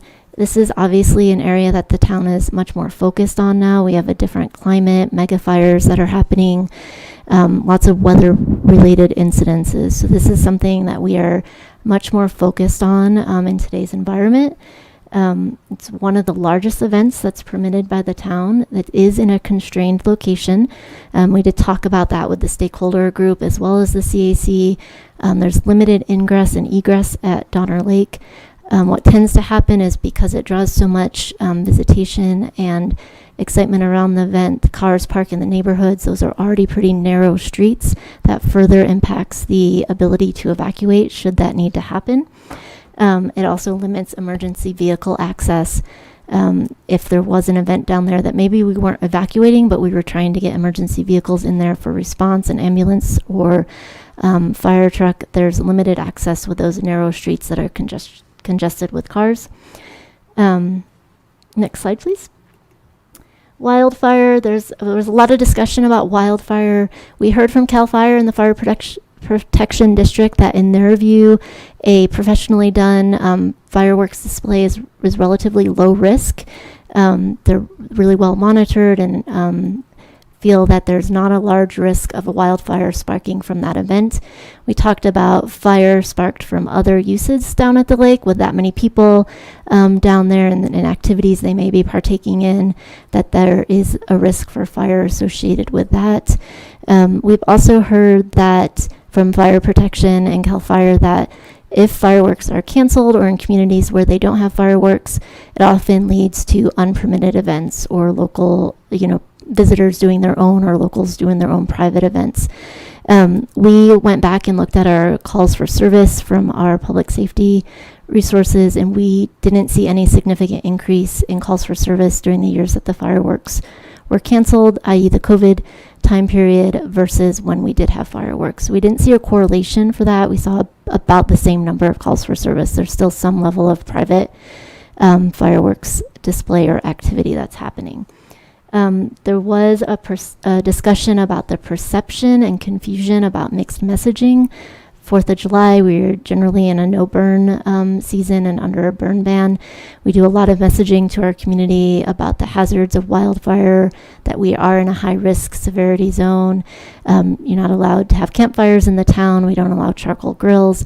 And there was discussion about how this could be a mixed message for not only locals, but potentially visitors in the area when we're saying, don't be very cognizant of any potential fires or campfires you may want to have. You're not allowed, but come see our fireworks. So we had quite a good discussion about that. And then lastly, or one of the other topics that came up, limited town and agency resources. So I think it's important to point out this is different than the parade event. For the 4th of July parade that happens during the day, we have a lot of staff that come, they're on overtime. Typically that's a volunteer basis. A lot of our staff enjoy doing that. It's not as long of a duration, it's a shorter period of time. For the 4th of July fireworks event, it is all hands on deck for public safety. So all of our police are required to be on service and on call for the event. It's not a voluntary basis. We don't have enough coverage to have it be voluntary. We also have some staffing shortages, so we'd likely have to look at contract services more so than we've done in the past, should we continue with this. Bob's a little quicker than me, so I'll just point out that it also could potentially limit our ability to respond to our other areas of town, given that we'd have all of our resources deployed down at the lake. And then we had a discussion about environmental sustainability and resource protection. There's some materials out there that speak to the debris in the lake and the gases that are emitted from fireworks. We don't have data that shows impacts specifically to Donner Lake, just kind of general impacts of fireworks in general and the pollutants that they emit. We know that there's increased litter. We experience that every year from just the large number of people that are down at the lake enjoying the full day and the fireworks in the evening. Increased human waste, the parking along the lake that leads to more debris and runoff, and then the impact to the wildlife and domestic animals. And we felt like it was at least worth a conversation to talk about these, as there's a much higher focus and effort on protecting Donner Lake and that resource that we have in our community. That's being highlighted more in recent years. So we just wanted to point out some of the potential impacts to that. Next slide. As I mentioned, stakeholder and community meetings echoed a lot of the points that we just went through during those discussions, and also really spoke to how this is a tradition in Truckee. It's a community event that has been longstanding. A lot of nostalgia around the fireworks. A lot of families love to attend that, and they feel like it's really part of the community character. However, recognizing that there's challenges, that maybe Donner Lake is just not a great venue anymore for a large event, given some of the evacuation concerns with that area. There was discussion about, is there a daytime event that could happen that could really still celebrate the 4th of July holiday, but mitigate some of the other concerns in terms of a day-long event that leads to some of that party-like atmosphere and potential hazards that come with that. There was also discussion about, is there an off-season event that could still support the rec district and provide an event for our community during a season that there's just not a lot of events going on, and is there an alternative location? We didn't get into details necessarily of what that location could be, but just some thoughts that came out of that discussion that we wanted to share. There was also recognition and discussion that the rec district has, at least at this point, paid a deposit for the 2023 fireworks event, about half of the cost, $21,000-ish, and that it's likely too late to plan for some other alternative event if we wanted to do that, or if the rec district wanted to do that, given the time of the year this is. So important points to consider. Next slide. A number of public comments that came in regarding this. So this was as of 2 p.m. I know there's still some comments coming in, so there's, add a few additional ones to this. 119 comments in total, 95 comments in support of permitting the fireworks, and in many cases keeping the fireworks as a tradition. 24 comments in support of not permitting the fireworks for many of the reasons that we discussed. That's about an 80-20 percent split, if you're interested in that. We as staff read all of the public comments. I know the council members do as well. High level summary of what those comments are for the sake of the public, and they really echo most of the themes that we've talked about.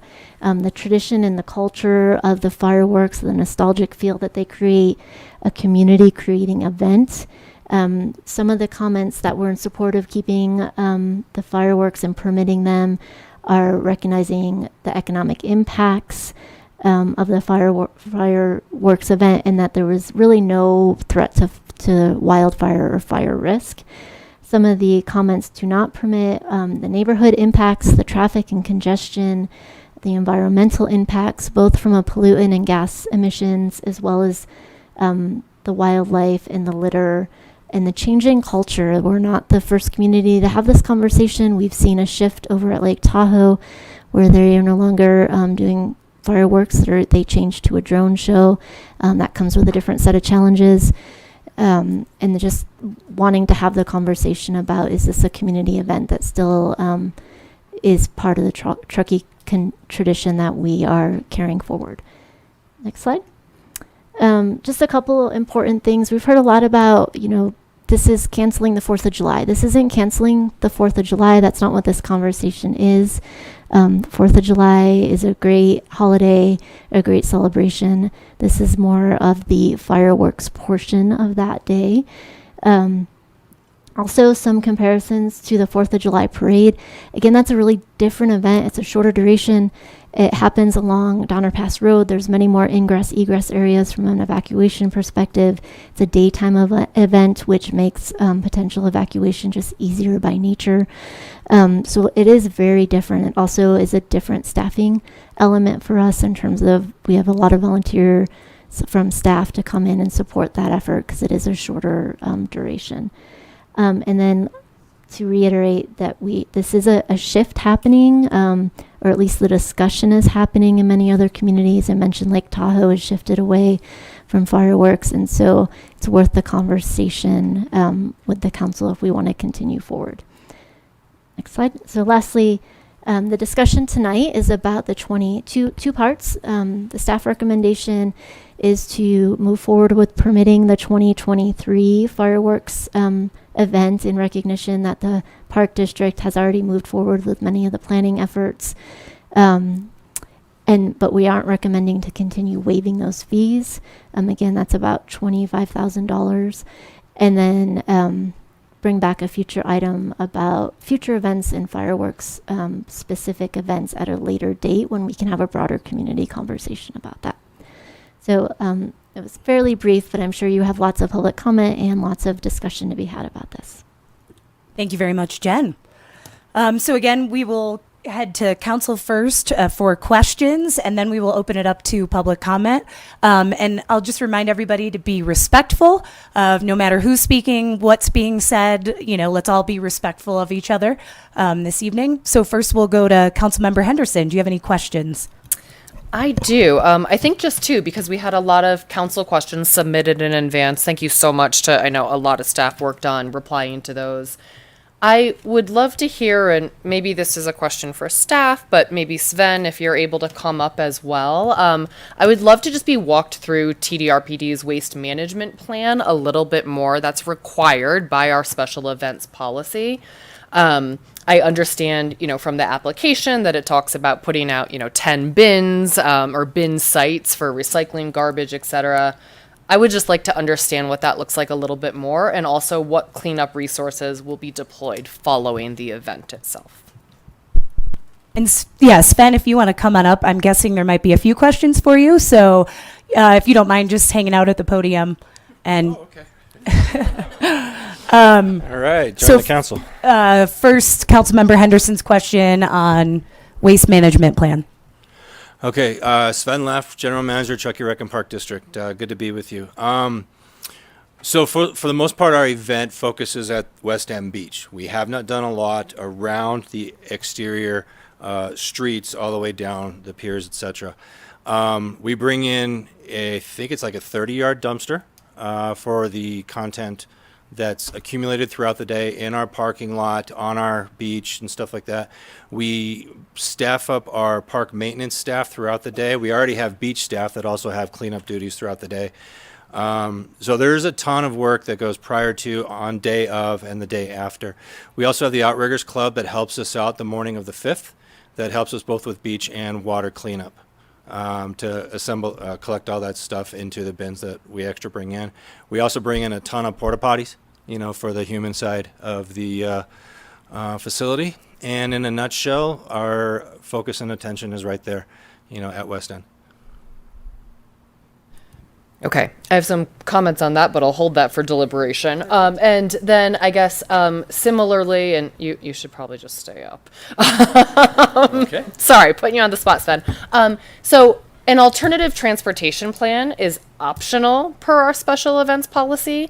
I didn't see, maybe I missed it. I didn't see anything in the application itself, and I would love to know what TDRPD intends to do related to alternative transportation so that we can help mitigate some of those congestion and traffic impacts for that area. So we haven't provided one to date, and as optional, we haven't heard the big push for it. Plenty of bicycle traffic and foot traffic has grown as the trails have been developed, as parking, like in development of the trail closer to the state park, has removed parking, so there has been much more human-powered travel into our area, and we've set aside a little bit larger, make space for the bicycles and stuff as the years have progressed, but we don't have a plan for that optional plan. Okay. And then this is probably more of a question for staff. I'm just curious. So sorry, I said 2 questions. This will be my last one. I know we have a lot of folks here tonight waiting to make comments. What other strategies can we actually leverage with TDRPD to mitigate, the impacts associated with the fireworks specifically? Because I'm hearing, a lot of, mitigating the impacts at West End, but we know the impacts aren't restricted to West End Beach itself. So I guess I'm just curious, what creativity can we bring to help solve some of the impacts that are resulting throughout that entire area? Yeah, maybe I can ask Alfred if he has any thoughts on transportation. I will say one of the benefits of transportation, it gets less congestion and traffic down there. It doesn't, it creates some challenges with evacuation. It's harder to get a bunch of people on a bus and out there, particularly if the bus isn't down there at that time. So it's not an all-around solution. But Alfred, do you have any thoughts? Yes. Is this working? Okay. Alfred Knotts, Transportation Manager. So we have talked about the logistics of being able to provide bus service or shuttle services even from, say, the high school. Kind of the issue is still the geography of the area. It's still so constrained in that area, even getting buses in there and getting them turned around. One of the other, constraints is the trickle in of the throughout the day as people come and they come and they come and they kind of the attendance builds up, and then the capacity to get people out of there at that time really is very difficult in terms of transit and the amount of vehicles we even have to provide that service. But even also if we could contract that service of queuing up buses and trying to get the estimates of 7 to 10 to 15,000 people out of there within an hour and loading on a bus. A lot of people are bringing, and I dealt with this on the East Shore Trail and the parking situation we had over there that took us 15 years to even come up with some solutions, is that people have a bunch of crap with them, honestly. And that is a barrier to even using transit.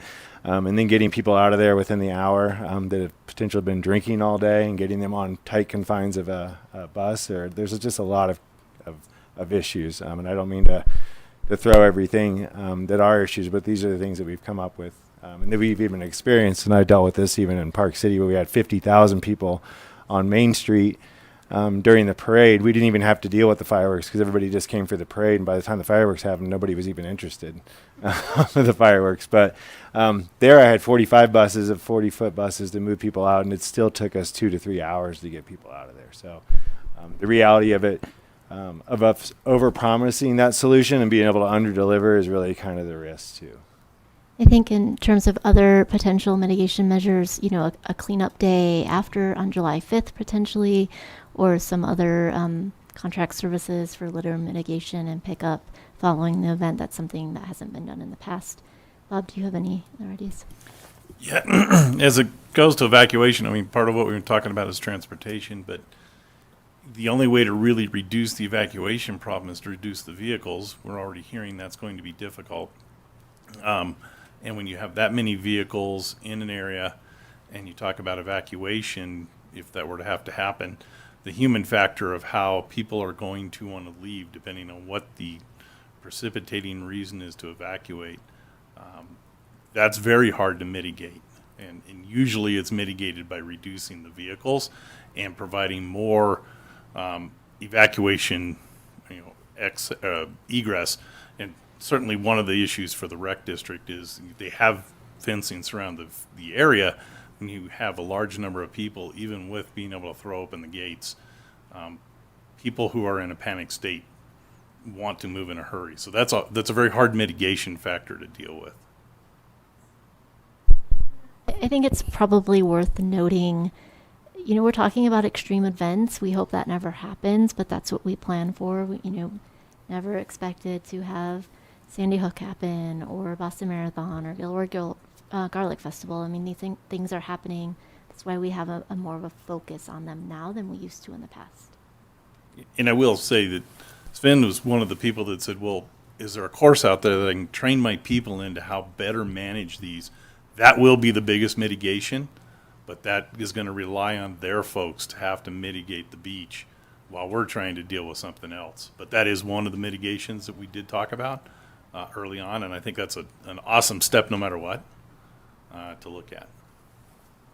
Does that I mean, you're the evacuation guru, and I'm not at all, but does the evacuation sort of risk and what it looks like change if, for example, you said, okay, people can come in on foot or public transit only, but not with all of those vehicles?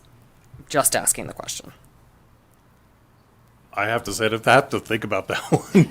An off-the-cuff answer is if we could actually find a place to, because I'm looking bigger picture, put all those cars, and then we had the number of buses to deal with the people, because as Alfred said, and I was at an event in Vegas where they lined buses up, 10 or 15 of them, to bring people out of the event, and it still took 2 or 3 hours to get 20,000 people out. And so I would hesitate to say it would work, but I think there could be a way. We just have to really think about it. Fair enough. Thank you so much. Thank you, Councilmember Henderson. Councilmember Klofstad? Bob, I know we've monitored over the years and the different peak periods how many visitors we think are here. Do you have an idea, like a comparison of what's our normal shoulder season population? What's that expand to over Christmas? What does that expand to over 4th of July, just to give us an idea? Really, the only place we've looked is Tahoe-Donner, because that's our largest area, and by, the West End would be similar because it's a similar kind of dynamic of a lot of second home areas. Tahoe-Donner historically has run in the 35-40% increase occupancy, Okay. and then on holiday weekends it's running 55 to 60%. So a 20% increase, possibly. I mean, it's very hard. That's one of the things we're looking at to do with other studies, is to really try and figure out what that population looks like and how does that relate to this event. That would be a very hard comparison. I think it's worth adding on. So this is just such a layered conversation, right? Because the rec district's been a great partner and does a great job managing West End Beach. I don't think we want to imply that anything different. They do a really great event down there and monitor that and put that on really well. The impacts just expand around the whole lake, and that's really what the concern is or what we want the council to at least consider in this discussion. I think in his evacuation planning and modeling, you're estimating approximately 15,000 people down in the lake area. And so that's what he's planning for the event on the 4th of July. Okay, that is very helpful. Thank you. So back to you now, Sven. And my questions really hone in on the disparity between what Jen just described, and that's accurate, that this event, well, let me back up a little bit. The application that you filled out appropriately is for the West End Beach event. Correct. And the corresponding fireworks. Correct. Which is a 3,000 to 5,000 person event concentrated on that end. Correct. What is clear to us, based on the public comment that we've received and concerns expressed throughout the years, is that this is no longer just confined to that area. It is a much more expansive event that, as we're describing, we're expecting between 13 and 15,000 people to attend. And they don't attend just the West End Beach. They're there to view the fireworks. Mm-hmm. So that's why this conversation is focused around that. And I want to thank you for your engagement in this, particularly after the email that you sent out on Friday that I think galvanized a lot of people. And it's great because we want to have a big, full conversation. But so what I want to focus on is that difference, because your application, we have to, as our special event permit requires, we have to consider the impacts to the other residents and to the surrounding area. So I just want to affirm with you a few things that based on that increase in visitation to that area, do you think the permit that you've applied for adequately covers the 13 to 15,000 people that are actually attending the fireworks show? Of course not. We don't have the shoreline from Donner Lake State Park all the way. Of Right. course, it doesn't cover all the visitation. And I know we've been talking a lot about the emergency evacuation concerns, in particular the bad actors that we are also concerned about, as well as potential other ways of creating medical emergencies. I just want to validate that you understand those concerns and that they are concerned for that entire area, not just West End Beach. Oh, definitely. Okay. And in fact, with the stakeholder conversations, it's been accurately represented. Everything from staff being complimentary to how we've operated the event at West End, to all of the discussions about congestion and emergency stuff. None of that has been secret, disputed. I think the congestion is the single strongest challenge faced by police and fire, their ability to respond to a everyday sort of event on the 4th. That's the first and the most obvious and most likely challenge that public safety holds. So everything that has been said so far is true and consistent, and I'm in agreement with it. And then on that same note, would you agree that it is prudent, I won't say probably, that it is absolutely prudent that the town plan for and make sure that we have adequate coverage for the entire community, not just the event at West End? Yeah, but that's also not new. The town has been doing that forever as we've evolved. Thank you for that. And that proper staffing of that really needs to be done by the town. One of the things that I took issue with in your email was saying that it wasn't really a concern. But I want to just be clear that I think you understand, given our concerns expressed, and that we do have limited capacity, that we want to make sure we are looking at providing proper services for our entire community and not just the West End Beach event. Which part did we say was not a concern? I don't have the email up with me now, but I'm just asking you to affirm that you understand that that is our focus here of trying to make sure that we're providing proper. That's definitely your scope and purview, yes. Great. And then do you believe that this event does have negative impacts on that community and the surrounding communities, and that those could and should be mitigated? That one's not necessarily, because it's not all risk and it's not all cost with no gain or no benefit. I think in fact, my main points were that I was going to bring forward today is that there is a lot of gain and a lot of benefit that happens at West End, in Donner Lake, in the larger community because of all of the 4th of July events. And there is an impact, but there is also a benefit, which is greater, of course, can be philosophical, might be measurable. But to say there's just a cost, there's just an impact, and all we're doing is beating down a community would not be fair. I'm not saying that. I'm just asking you to acknowledge that there is a negative impact to the Donner Lake neighborhood and the surrounding areas that people choose to view it from. I don't know if I agree with that. Okay, thank you very much. All right, we'll move over here. Councilmember Zabriskie. After public comment, Mayor, will we have another opportunity for a round of questioning? Yes, definitely. We can ask more questions based off of any questions that have been asked or come up. Because we do understand the public commenters are not going to be able to pose questions, and it'll be up to us to pose any questions as a result of their comments. Correct, yes. And I'll explain that again when we get to public comment, just Okay. to remind everybody, yeah. Okay. Let me make sure this is to staff, let me make sure I understand what it is we're talking about. Is it the fireworks themselves we're talking about, the fireworks event? Yeah, the item for you to be considering is if you want to permit the 2023 special events permit for the 4th of July fireworks at West End Beach. Okay, then let me put it another way. Is the special events permit restricted to the fireworks display? It's the, Alfred, is it the whole? No, it's not restricted to the fireworks. Is it the entire day's activities? It is the event at West End Beach, yes, for that they sell tickets for and for access to. So that would include the picnicking during the day? Correct.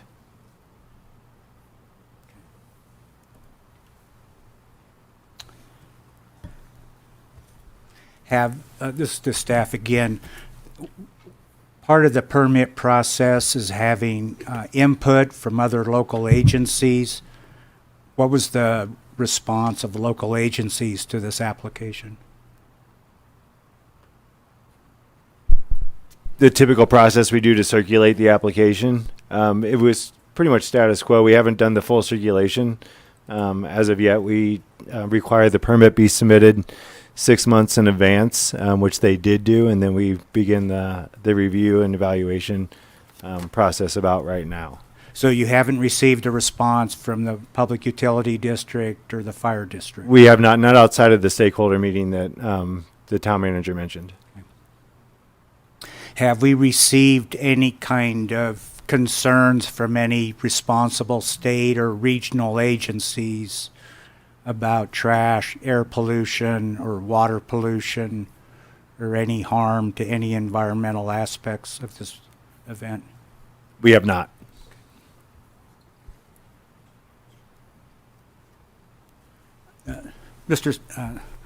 Sven, what is the cost to the rec district for putting on this event, or the net cost after you recover the revenue from the ticket sales?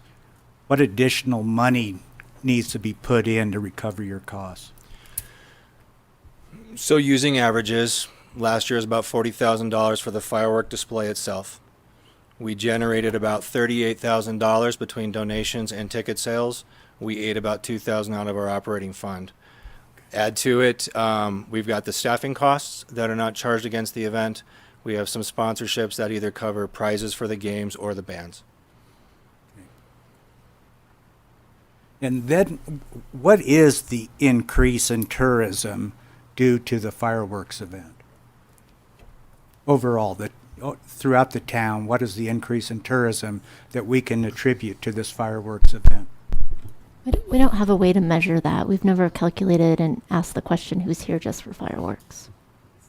Do we know what the increase in tourism around the lake is, around Donner Lake, that can be attributed to the fireworks event?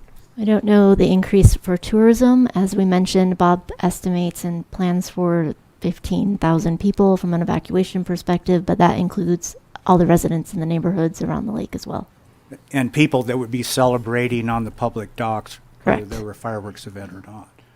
Okay, I was just trying to focus on the fireworks event itself. Can we peg any number for what that delta is? If we put it another way, if we were not to issue a permit, how much smaller would the number of people be around the lake? I do know from working the event for many, many years that there is a large increase just before dusk in people coming down. I couldn't put a number on that by that point. By that point, it's so hard to tell who's there already, but I would roughly guess it doubles at that point. I mean, just guessing, that's when the vehicles start parking along the edge of the road is right, because most people don't want to spend the whole day in the sun and then spend the night. It gets cold down there. So your impression is from day to night, the population doubles around the lake? It's sometime in that evening point, that's when people start showing up in real mass. Which is, I think, different, and Sven may be able to talk to this. I think the beach traffic is much earlier in the day. Yeah, it's fun. You arrive at 6 in the morning and you find people have been there at 4:30 in the morning just to get their space, and they're all day. But it's true, after dinner, about 7 o'clock, they start bringing their chairs and their coolers to their cars and bringing back their jackets. And that's around the same time the assembly is, I'm sure, is going on in the region, 7 p.m. Is there, this is for staff again, is there a heightened risk of an extreme event due to the fireworks event? We've talked about how much more difficult evacuation would be, but is there a risk of a extreme event that's heightened due to the fireworks event? There are bad actors who certainly would want to get on stage in an event that is very public. And there are people who want to take on some of our history and the 4th of July meaning and what our country means, that this could be a higher risk event than an event held 10 days later that doesn't involve this. Unfortunately, extremists do like to target areas where they are going to get notoriety. Would that apply to any 4th of July event, or is there something particular about this one that might attract that kind of event, that kind of extreme event? It could apply to almost any event that day. Part of it, different ways to do different events, and I don't think we really want to get into our planning process for that. Mhm. But certainly events that are more open to the public, that draw more people, tend to be easier to target, unfortunately. Maybe, Councilmember Zawiski, I might be reading too much into your line of questioning, but I think maybe what you're getting at is the differentiation between a daytime event with music and barbecue and family activities that then leads into the nighttime event. And maybe we should be talking about them separately, but that's not what the permit is for. I think what happens, or what the concern is, when people are there all day leading into the night, there's typically alcohol involved in that, and as the day carries on, people's mannerisms and actions and choices tend to change after consumption of alcohol all day and being in the sun. So that changes the nighttime event atmosphere. We aren't calling drunkenness, though, an extreme event that would require an evacuation. It could lead to an event that would cause evacuation, but it could anywhere. It's not necessarily the 4th of July fireworks that create that. It's just the day-long partying. I wasn't clear when, in talking about transportation or shuttling people in, were you saying that shuttles would increase the number of vehicles? If they properly worked and we were able to manage them, they should decrease the number of vehicles. We don't currently, much like many of our other traffic issues, we don't have the ability to run shuttles fast enough with their own lane to make them effective. And to offset that even further, what we've done in other areas is, roadside parking would probably an element that would have to be looked at to be eliminated, or towing and those types of things too, to really to make transit effective. Are you talking about big buses, or are you including the our little 9-passenger vehicles as well? I mean, realistically, what you would look at is what we do for Truckee Thursdays and other shuttles that we do, and use the North Star shuttles. So Thank you. they're more of a hybrid, in between about 25 to 35 passengers. Okay. Thank you. Those are all my questions for now. Thank you. Councilmember Klofstad? Yes, thank you. I have a couple of questions for audience participation. We have a lot of people here tonight, way more than we normally do. So can I have a quick raise of hands? How many people are here for the fireworks discussion? Sven, I'm pretty sure you are too. Okay, and of those people that are here for the fireworks discussion, how many of you have read all 125 or so public comments? Sven? I didn't read them all. Okay, thank you. That's it. Thank you, Councilmember Klofstad. Thank you for asking a lot of questions already. Some of them covered. Some of the ones that I was going to ask. While we're talking transportation, I know this will be part of our budget conversation, but TART Connect would be running on 4th of July if we move forward with another year pilot. I know that is not a big enough program to cover everybody who'd be going to the beach. But is that correct, Alfred? It would be running on that day? It would be, yes. And then Sven, remind us again, about how many people typically attend the celebration on West End Beach? 3,500.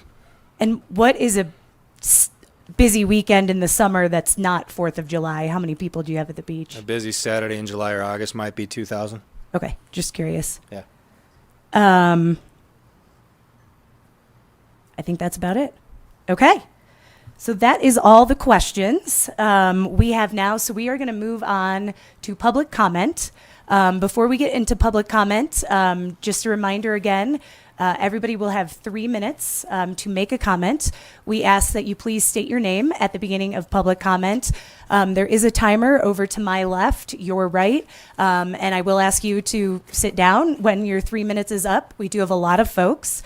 So another reminder is if you had some comments that someone made before you, you are also welcome to say, I was going to say what Jan said. I second what he just said to help with efficiency's sake, but you're also welcome to use the time that you would like. I did want to highlight, too, as Councilmember Zabriskie mentioned, you are welcome to ask questions, but you have 3 minutes running. So if you have 10 questions, just ask them all. We'll write them down up here, and then when all of public comment is done, we will ask questions back to staff that we've heard that we would like for clarity. So just so you know, there's not a back and forth between public comment and staff members. I would also then, again, remind everybody to be respectful. There are differing viewpoints. As Councilmember Klofstad said, we received, I think, close to 125 comments from passionate people in this community, and I really appreciate that so many people took the time to reach out to us in advance. So thank you all for doing that. So with that, I am happy to open up public comment. And Sven, you're there first. You can go first. And I will say, those of you who'd like to make a comment, if you want to go ahead, you can start lining up on the wall, again, just so we can be efficient with time.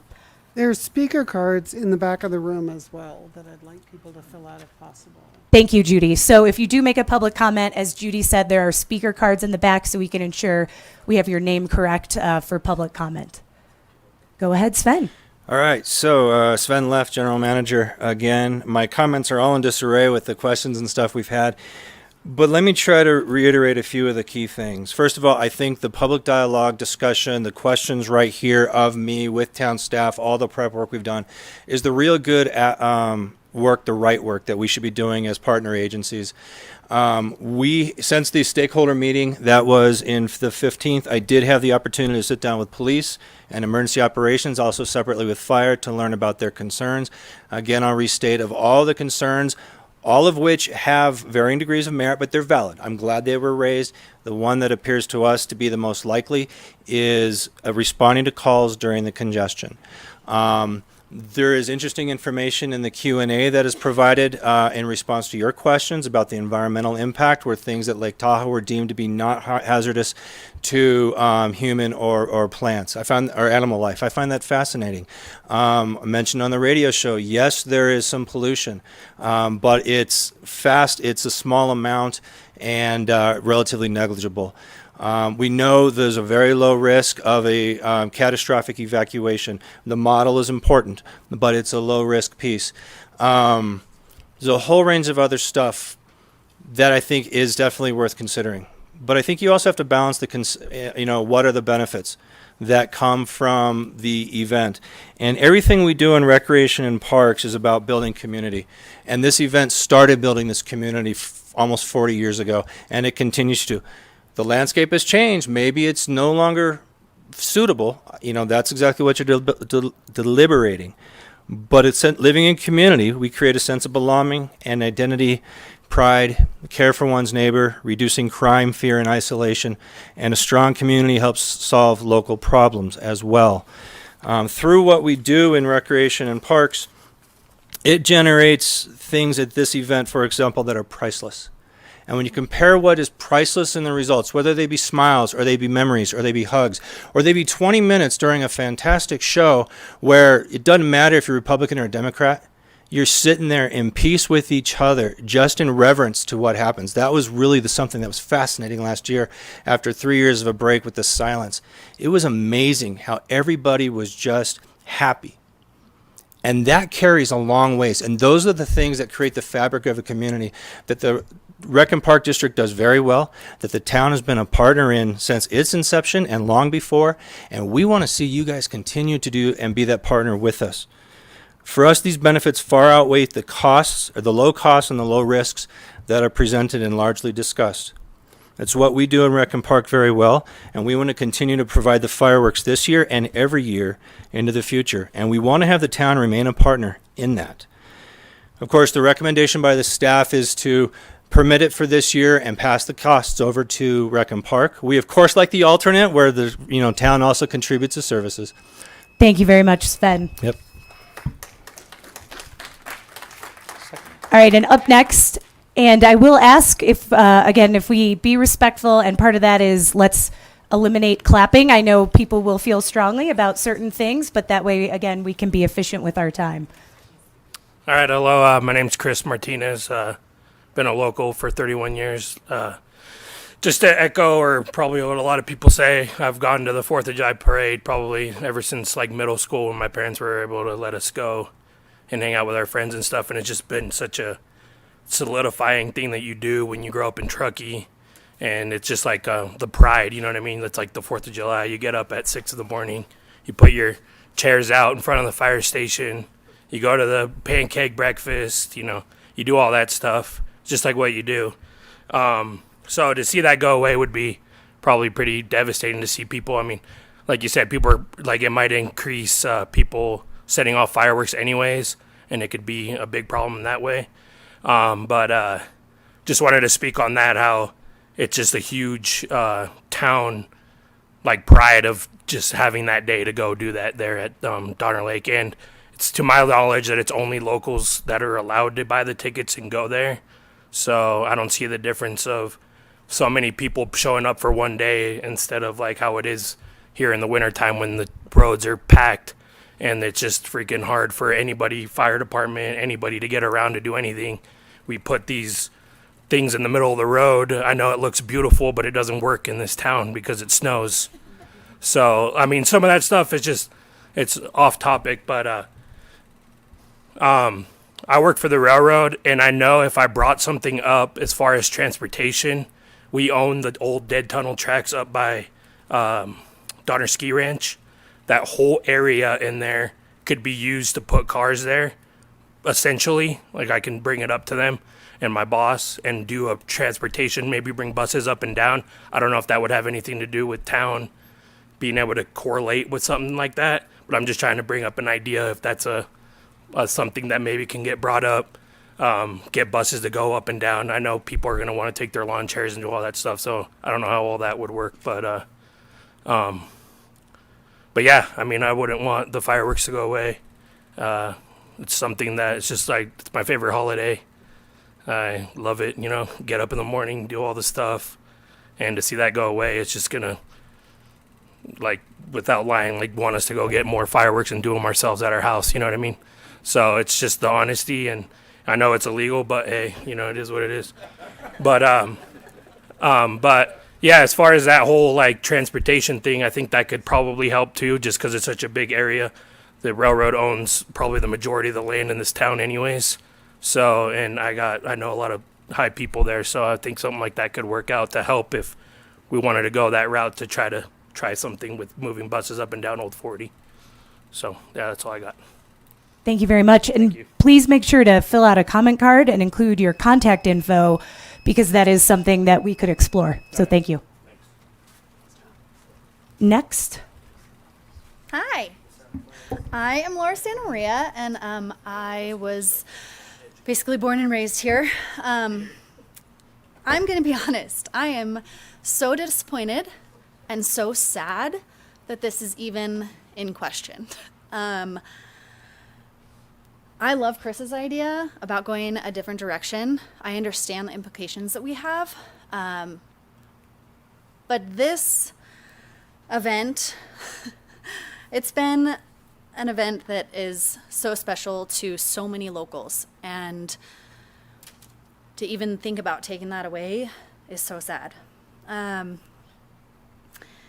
think that we've made significant strides in alleviating some congestion at the end of the night. I've been coming to this event since I was 4 years old, and it's every year gets better.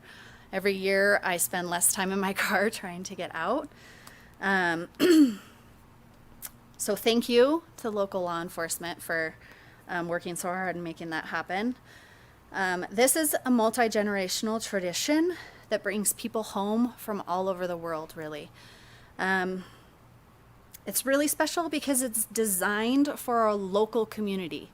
We make sure that it is local ticket sales that come down to the beach. It is for the locals, and I don't know what other event in Truckee we can say that for.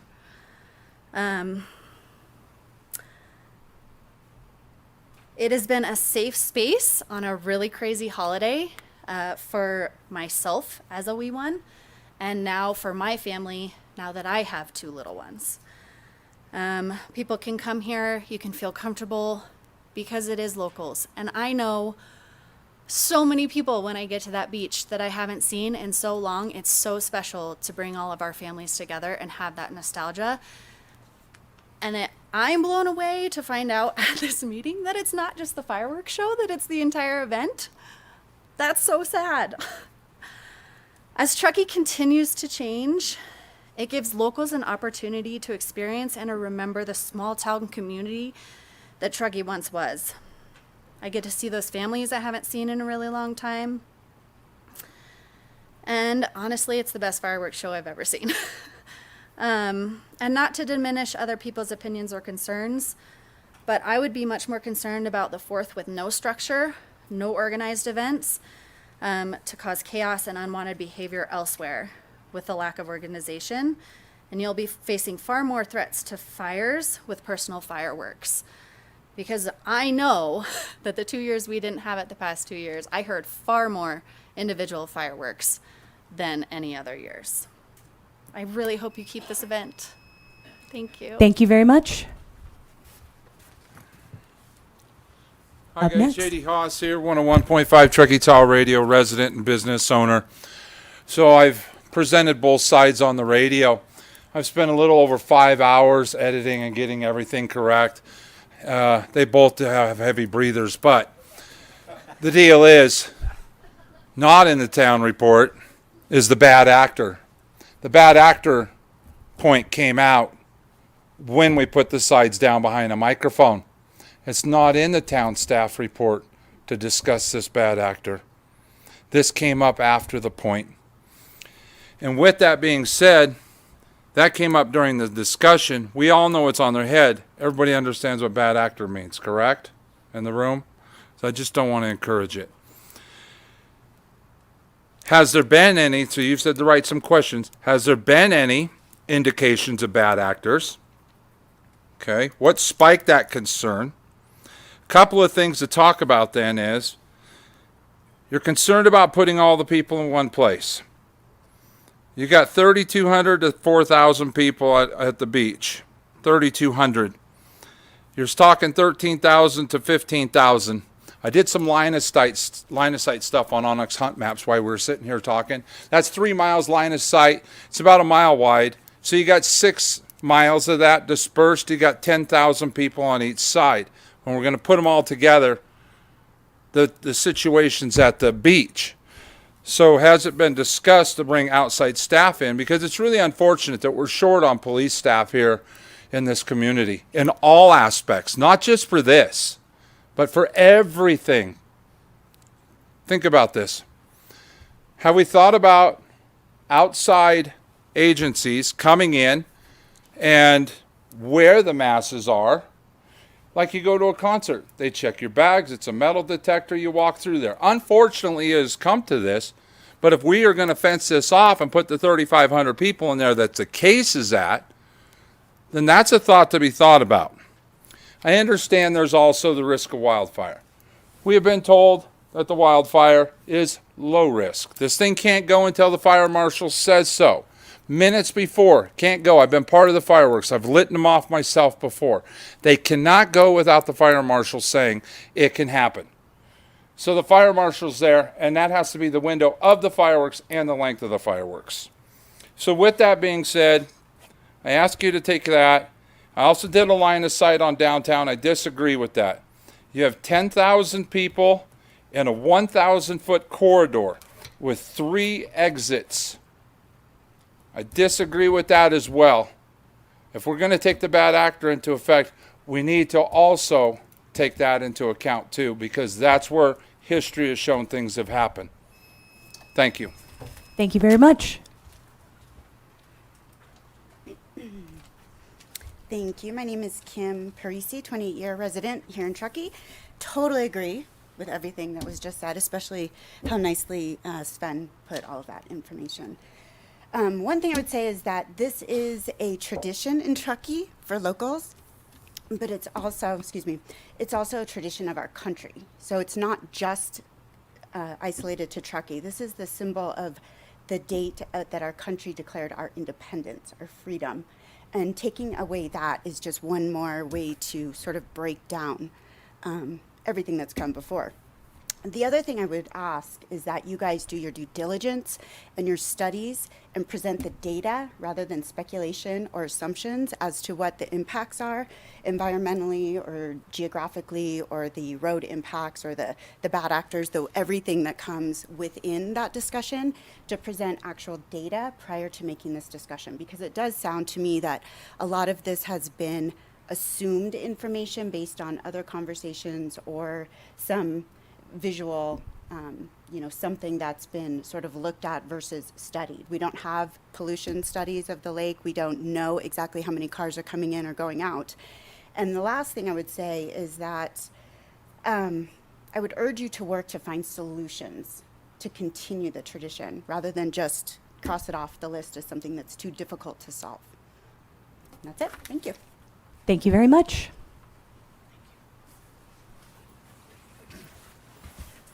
Hi, Marla Susi, just a mom.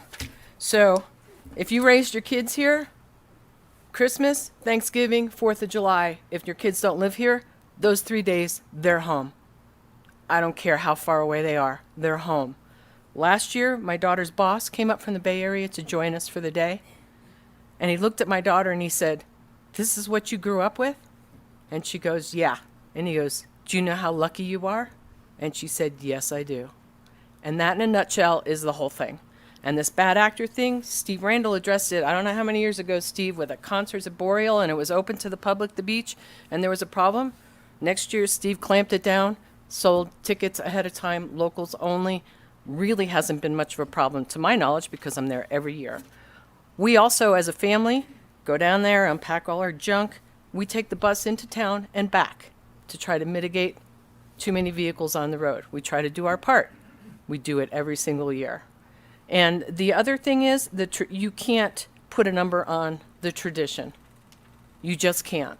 And what was said before, the fact that this is even being brought up is appalling to anyone that has spent a lot of years here.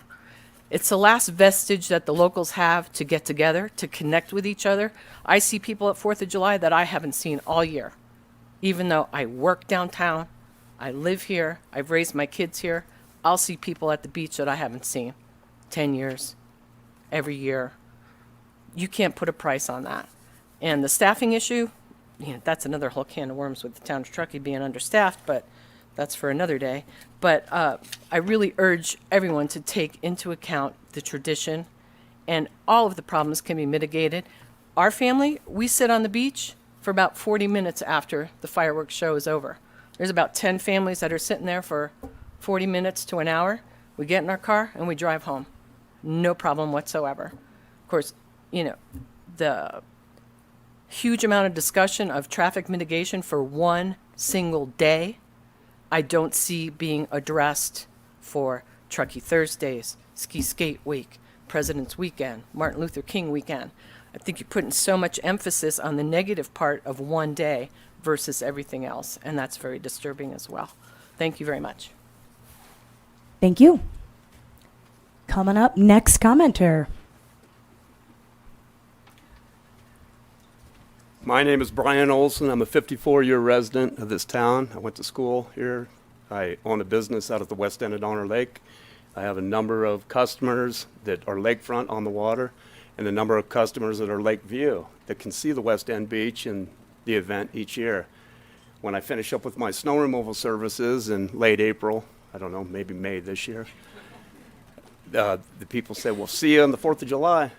And I'd hate for that occasion to be cut short, and we would miss this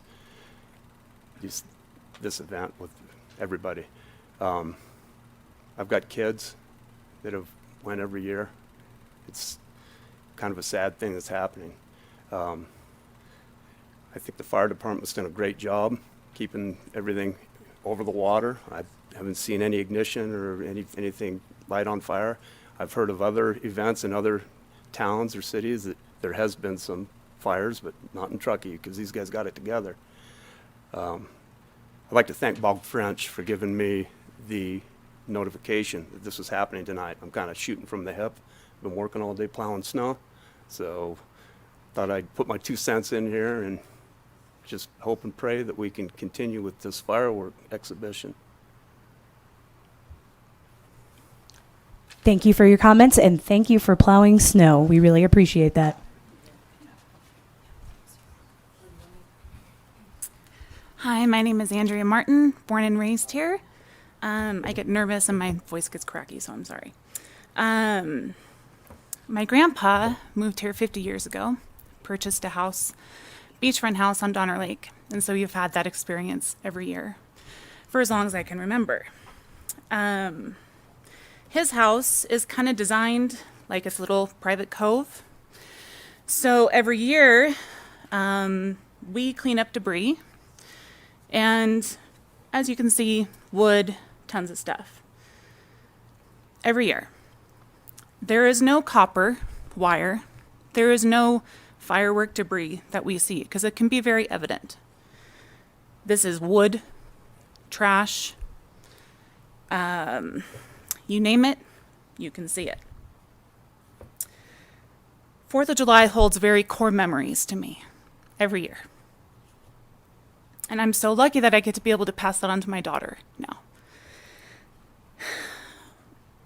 If you want to fix the pollution aspect, you need to think about daily what the boats are contributing to our lake, what every person is bringing to our lake, whether they are relieving themselves in our lake, drinking on our lake, littering on our lake.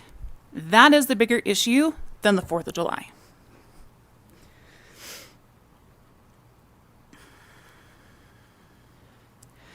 The concern was for wildlife and scaring wildlife. You don't think that drones are going to cause that?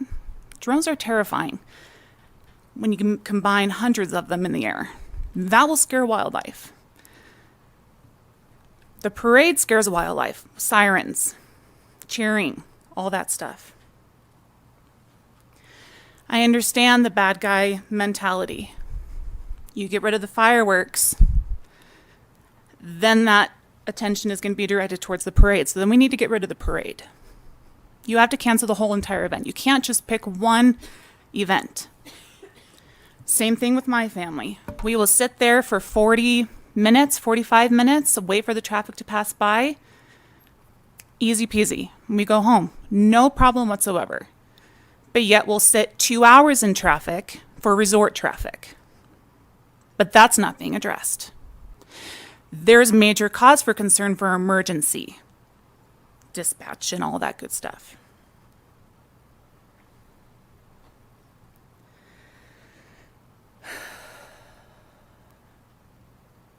One second. I think that you have to turn your attention to the bigger things, not just one day.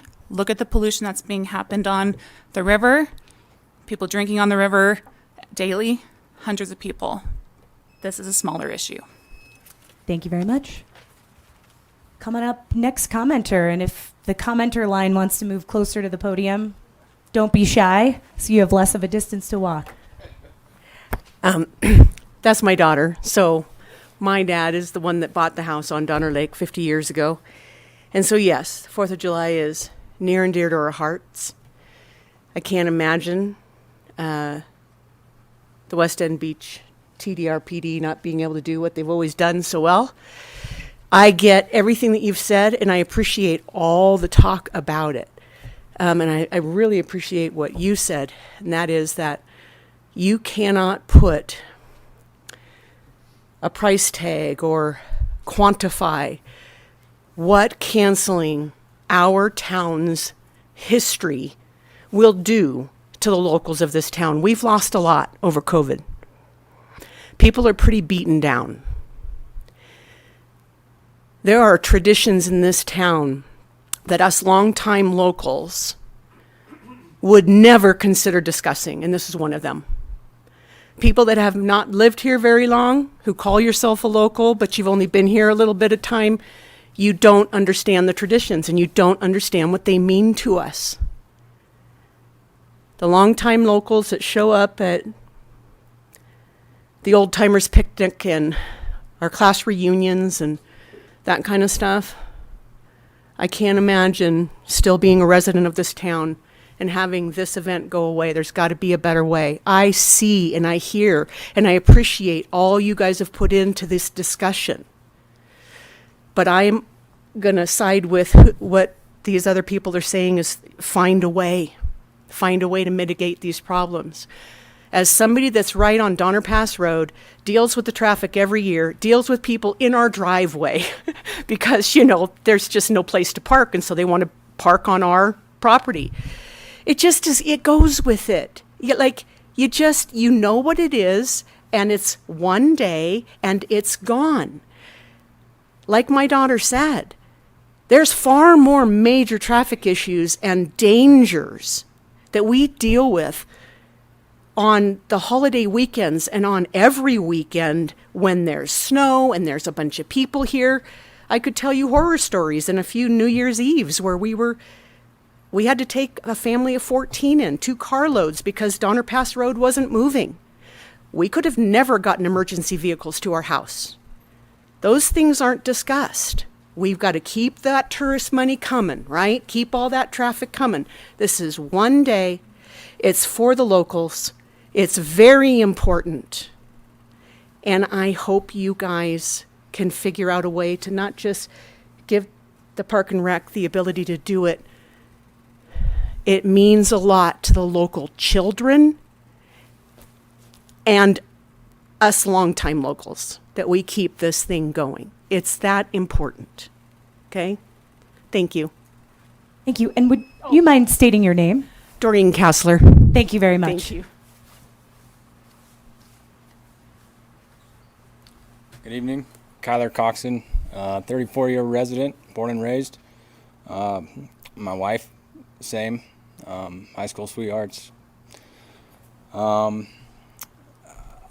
I second everything that's been said so far about this holiday and the fireworks and what it means to Truckee.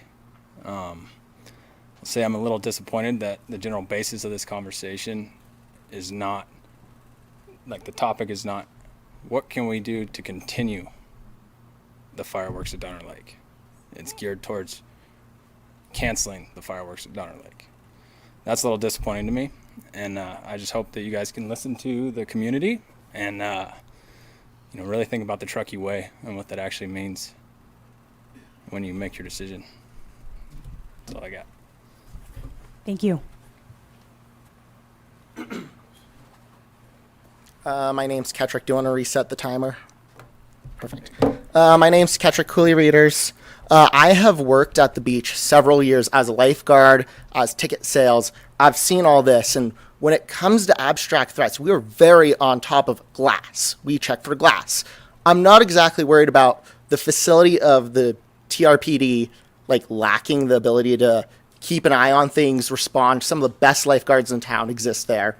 Furthermore, also I've lived here all my life. I've lived here 26 years. Also, when it breaks down to it, it's an equity thing. It's about the fact that these young people who don't own houses, the only people that it's now accessible to if we cancel this event is to people who have boats or people who have a chance to get on the docks. And even then, you're going to have to limit that. And then you have to block off the entire West End. And it just reduces the amount of availability and accessibility that this town is that we're already having trouble with. And then finally, I think that it's about having structure.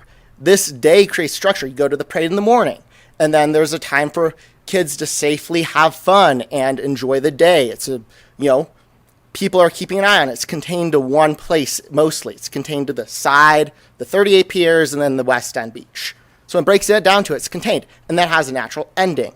So right after fireworks, everyone piles out. Who's to say that if we don't have structure, everyone just won't stay there forever? There's already self-governments down on Spruce Street. They have chair races. They have all these things where they pretty much do what they can, and they have all these traditions. If you reduce that, they're still going to have that. There's still going to be all that stuff. And then, so that's the main point that matters. Forgive me, I'm not the perfect speaker when it comes to it. Finally, just keep in mind that there's a lot of locals, the people who care about this are local householders, people that are registered in Nevada County to vote. These things will be remembered. If you decide not to pass this, this will come up. This will be something that matters. And, these leaders, we're a democracy. We elect leaders that matter. So if you close this, I didn't even know at the beginning that it's the entire event being canceled. It will be remembered. It will be known. And pretty much that's all I have to say. Thank you so much. Thank you.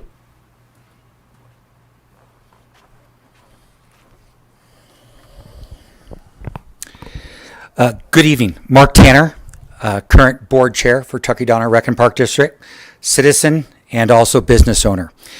I'm a little curious as board chair for Truckee Donner Rec and Park District why the applicant doesn't get more of an opportunity to present instead of just the 3 minutes for the public.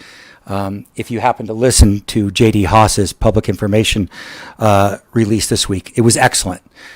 Sven and JD spent over 30 minutes discussing this. I hope all of you got a chance to listen to that because it was excellent. And I know when we have people come in front of us that are applicants at our Rec and Park District, the applicant gets more than 3 minutes in public discussion to present their side of the story. So I was a little surprised to see that this evening. That being said, this has been a long-time partnership since 1986. Almost 37 years. This is just not a Truckee Donner Rec and Park District event. We are the host, but this is a community event that celebrates Truckee, our community, and the entire region. Part of these, Tahoe Donner HOA, Donner Lake Property Owners Association, State Parks, the Rotary. This is not an event, things have been mentioned, of alcohol and different rowdiness. This is a family event. I've attended 24 years with my family. Well, 22 of the 24, because when you have a 1 and a 3 and a 5-year-old, it gets to be a little challenging. So that being said, you see people of all ages. It is a reunion of locals, from our elderly in this community in their 80s to our infancy. And this is a reunion for everyone to come back. Again, this is a locals event. Truckee Donner Rec and Park District is celebrating its 60th anniversary this year. It'd be a huge shame to see this event canceled on our 60th anniversary, just like the town of Truckee's 20th anniversary for Truckee Cleanup Day, which my company has been part of and a sponsor for 20 years. So again, you should think about this not only in tradition, but in history. A few other things to note. The 4th of July this year is on a Tuesday. Which is pointed out by J.D. Haas on his lecture or his invitation. It's probably going to be the smallest event that we typically see in terms of people that turn out. So give this another opportunity to get more data, more information on when we're going to have a smaller public attending. Last, because I see my 5 seconds are up, depending on how this goes this evening, please look forward to attending our board meeting at Truckee Donner Rec Park Thank you very much. next Thursday, the 23rd Mark. at 6 p.m. Thank you. Thank you very much. Appreciate that.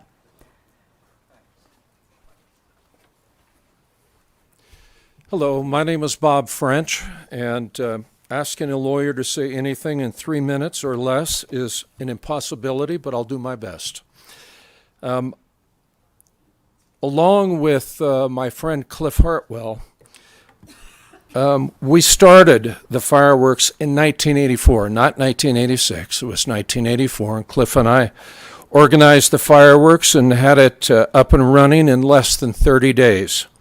And we did that with the assistance of the city, of the town. It wasn't incorporated at the time, but the various districts that were here.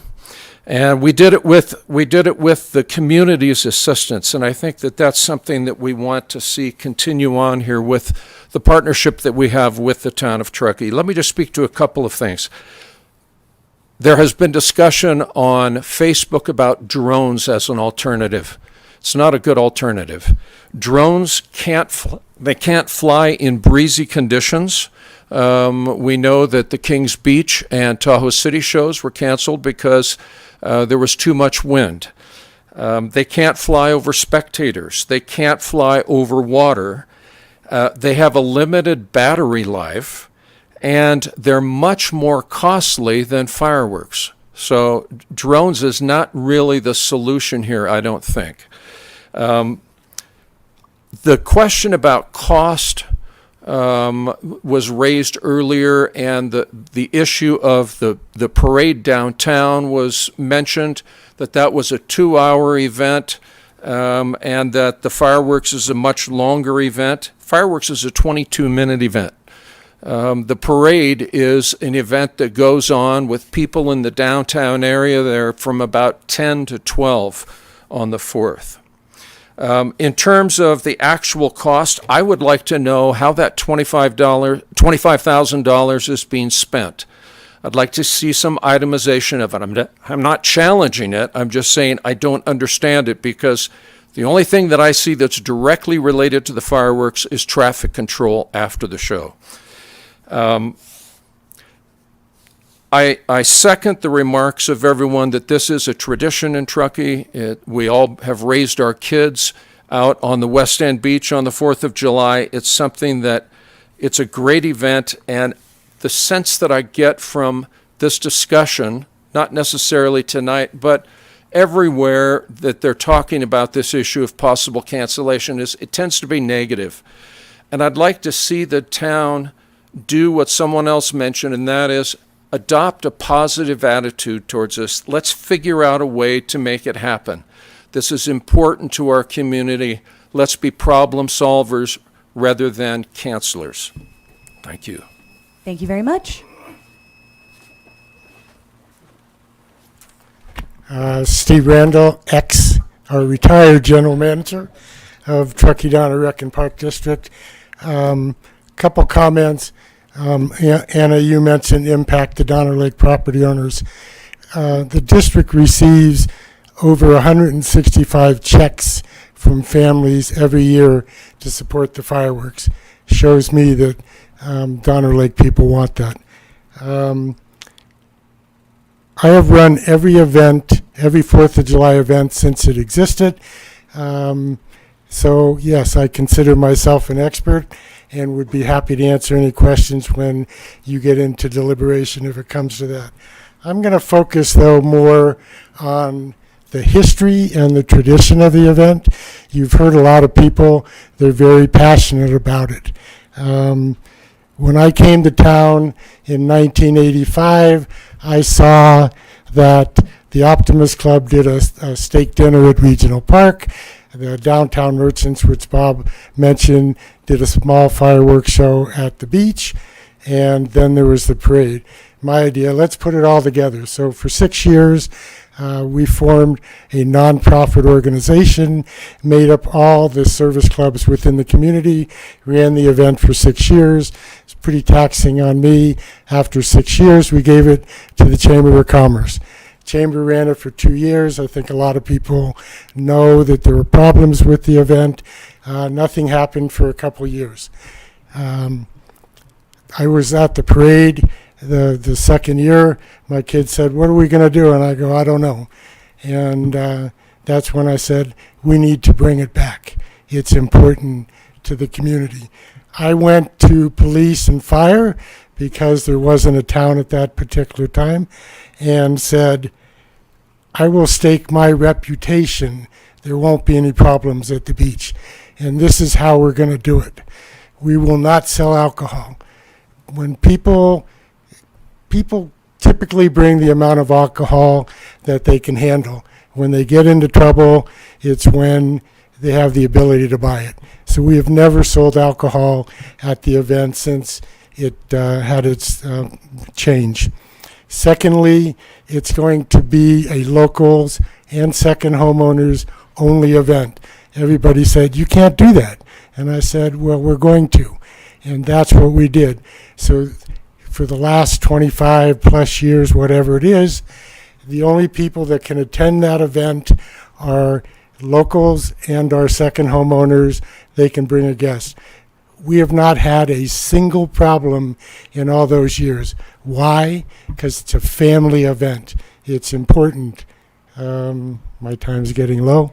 I'd like to speak a lot more in this because I'm passionate, but as an example, I've worked that event. I work all day long, run the events, the kids, the games, the bands.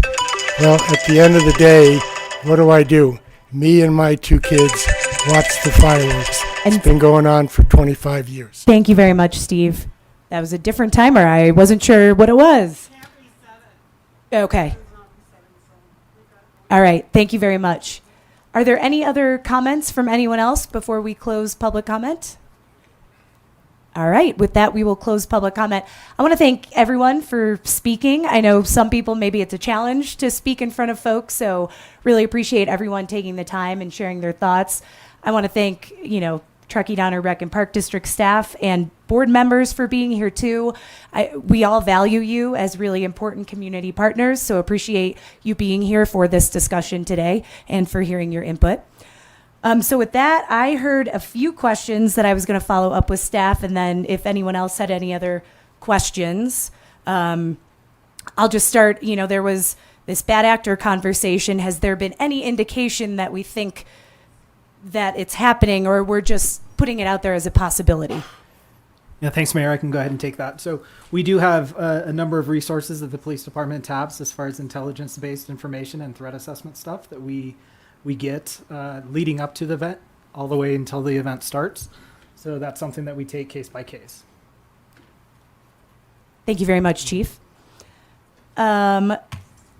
Also, just had a question. Obviously, we're not going to go line by line of the costs to the town, but there was mention it's just traffic control. Maybe can Chief or Bob speak to a little bit of some of the things that town staff do on that day for this event? Yeah, sure, I can take that. So it is an all hands on deck for all police officers to work the night of the 4th of July during the fireworks. We do contract with a company to handle traffic control responsibilities coupled with the police department. So I think last year it was right around $10,000 for the traffic company to set the cones, and to help with the egress of the traffic from West End. And then the police department costs for the officers that are on duty for the overtime cost and expense is roughly 100 hours of overtime hours based on last year's numbers. And so that's compiled in that number that reaches the $20,000 to $25,000 range. And I think there was also a question about getting outside agency support, and it sounds like we utilize some outside folks for this event. Yeah, we do, and typically they haven't contracted with us or charged us to work the event. So we've, depending on what our staffing levels look like, we can pre-plan and see what kind of availability there are from other agencies within our region to help us staff the event. Thank you. But if they do charge us and want a contract, then that's above and beyond what our numbers are. Appreciate that. All right, with that, other questions? Anyone else here? Any other questions that they wanted to ask, or any other questions that came up after your comments? Yes. Go ahead, Councilmember Zabriskie. I realize that an evacuation has a panic element that a normal departure doesn't, but we heard from one of the commenters that they wait 40 minutes and then they just drive home after the fireworks show. Do we have any other information on how long it takes before the traffic opens up, before the street opens up on Donner Pass Road after the fireworks? So, experience in the last couple of years, and it does tend to vary a little bit depending on how much we have. To get the west end to DLI back to a free-flowing state is about an hour and 30 minutes to an hour and 45 minutes. Okay. There is still traffic in the area, but it's certainly greatly reduced by that point. Okay. And then I believe it was Mr. French who brought up the cost of a drone show. Do we have any estimates? Maybe Sven can answer this. How much a drone show or drone light show would cost? So our research on the drone shows, they're 3 to 10 times the cost of a fireworks show. If you average it at, and that's based on the number of drones and how long they fly. I've seen stuff online that's a 5-minute flight to a 15-minute flight before their batteries, tank. Interestingly, some of the drone companies are putting pyrotechnics on their drones to make them more interesting from up above. But if you take our $40,000 22-minute fireworks show, something comparable to be either $200,000 to $350,000 for 15 minutes. Okay. And we don't have that kind of money. Okay. Sven, while you're up there, I was trying to calculate what the incremental cost would be for a ticket if the town did not absorb the $25,000 cost. So I took $25,000 divided by 3,500 tickets, roughly, yeah. And I'm at $7.14. It's sort of 3 into 25, 7 So we'd be something. at 65,000 divided by, it'd be around $20 to $25 per person, I think, to get to close to break even. Okay. I think. Okay. And then, I guess this is back to town, or maybe it's for Sven. Is there an alternative site for a nighttime show in the town of Fireworks show? Yeah. Well, you need the large areas. So you're talking about sports fields. And even there, if it's in the summertime, you've got a fire ban. The water backdrop is the smartest or the safest in that respects. You can't fly a drone show over water. So again, you're probably looking at the high school, Riverview Sports Park, some of those other areas. And at Riverview, you probably can't fly drones because of the airport, unless we know the airport is because of all the lights and stuff and, the flight pattern. You probably have to get the airport on board to ban all air traffic in that window of time. That's just kind of a assumption, but it seems logical that there's a challenge with doing either fireworks or something over there at Riverview. Okay, thank you. Those are all my questions. I think it's important to clarify that the comments about an alternative site or an alternative event came up in the discussion of this at the stakeholder meeting. So we were not brainstorming where else could we hold something? What other event could it was merely a topic of conversation and something the stakeholder group suggested be thought about for the future. We all recognize that the rec district has paid their deposit, at least their deposit, for this year's event. So we weren't proactively trying to identify another location. That wasn't part of the conversation. Great. And you don't have anything to add to what Sven? I don't think we heard during that same discussion that drones aren't preferred. People don't like drones. We aren't implying in any way that a drone should be an alternative event. That wasn't what this topic of conversation was. This is really about the ancillary effects of the 4th of July event, and more particularly the evening fireworks. Great, thank you very much. Those are all my questions. Thank you. Any other questions? All right, then why don't we head into deliberation? Councilmember Henderson, I'll look to you if you want to start our discussion. Sure, thank you. I know folks are probably tired. We've been going for several hours. I appreciate you hanging in there with us. I have a bunch of comments, and I'm going to try to keep it as concise as possible. So I think, as was mentioned, we received about 125 public comments, not including, of course, all the comments made tonight. Yes, we read every single one. We read them over the weekend. We read them at night. We read them in the hours coming into the council meeting. So you are being heard. They were certainly divided, as Jen mentioned. It was about an 80-20 split, for versus against the fireworks. And I almost hate to dilute it to that because it is a really nuanced conversation, which I think we're all appreciating this evening. I also really appreciate the folks who stepped up to make public comments tonight and who proffered solutions. I mean, that's why we're here, to solution our way forward together. I want to reiterate something that has been sort of blushed over, but I think it's really important. The discussion before us tonight is not about the meaning of the 4th of July or changing that in any way. We can continue to celebrate what this holiday is about, regardless of what happens tonight. It's about the passage of the Declaration of Independence by our Continental Congress on July 4th of 1776. That announced the political separation of our 13 American colonies from Great Britain. This holiday isn't about fireworks. It's about coming together. It's about celebrating our great country's independence. And there are so many ways to recognize, honor, and celebrate that. For most of my years on this planet, I've attended a parade and fireworks every single 4th of July. So I understand the tradition and the nostalgic value associated with what this actually means. As a young girl, it was with my family, my sister, my brother, my parents, my godparents. As a teenager, it was with my friends, probably sneaking out, trying to stay out too late. And now as a mom, it's with my 6-year-old son, Colton, who was born here at Tahoe Forest and is being raised right here in Truckee. It is nostalgic for me. It's a tradition. Yet I also recognize that our community is evolving. I think we can all see that, whether it's in housing, not evolving in a very good way, whether it's in congestion and transportation, investments in our nonprofits, or something else entirely. And I do believe that we need to continually look at our traditions and evaluate whether there is a need for those to evolve as well. Something that I heard over and over tonight is, don't take this away. This is a locals only event. It's so important to our locals. I want to cautious us all here because I'm also hearing that the point of this event is community connectivity. It's bringing people together.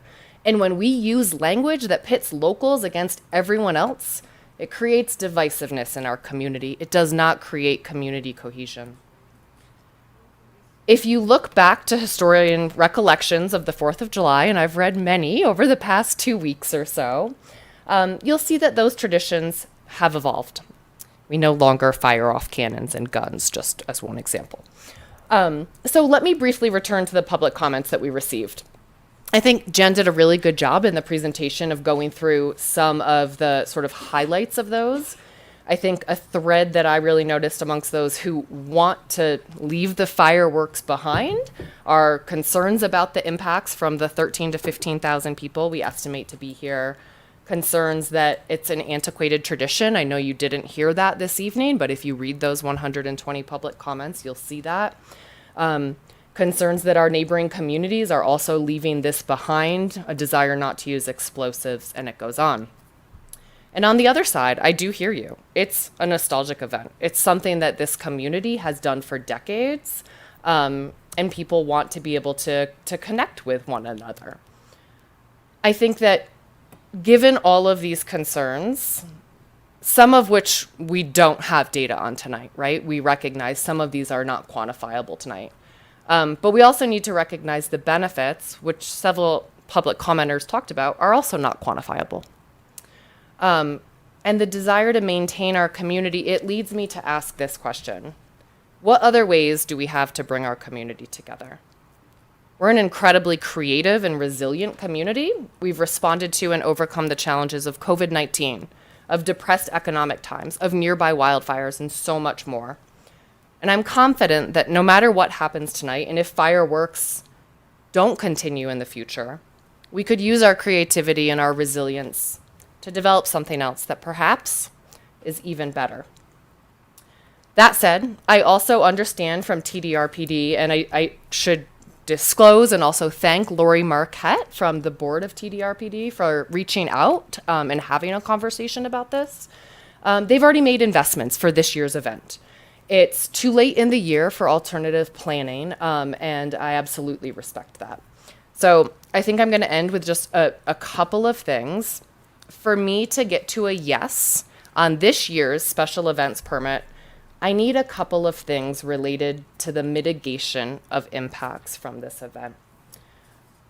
I need to see a more robust waste management plan that accounts for the totality of visitors being brought in by the event. Not just on the day of, but the day after as well. If you go walk down Donner Lake the day after, it's a mess. Our lake, our natural resource, deserves better than that. I want to see an alternative transportation plan to mitigate congestion and evacuation efforts.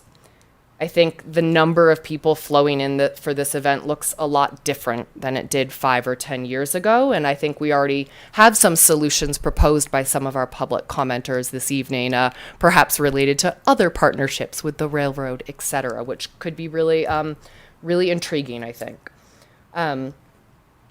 This is also, I know we're just kind of giving we'll go into full deliberation shortly, but I think also for council and staff's consideration, it would be worthwhile revisiting our special events policy so that when we do have events like this, we can say, hey, here's a whole list of mitigation measures that you can pick from for your special event.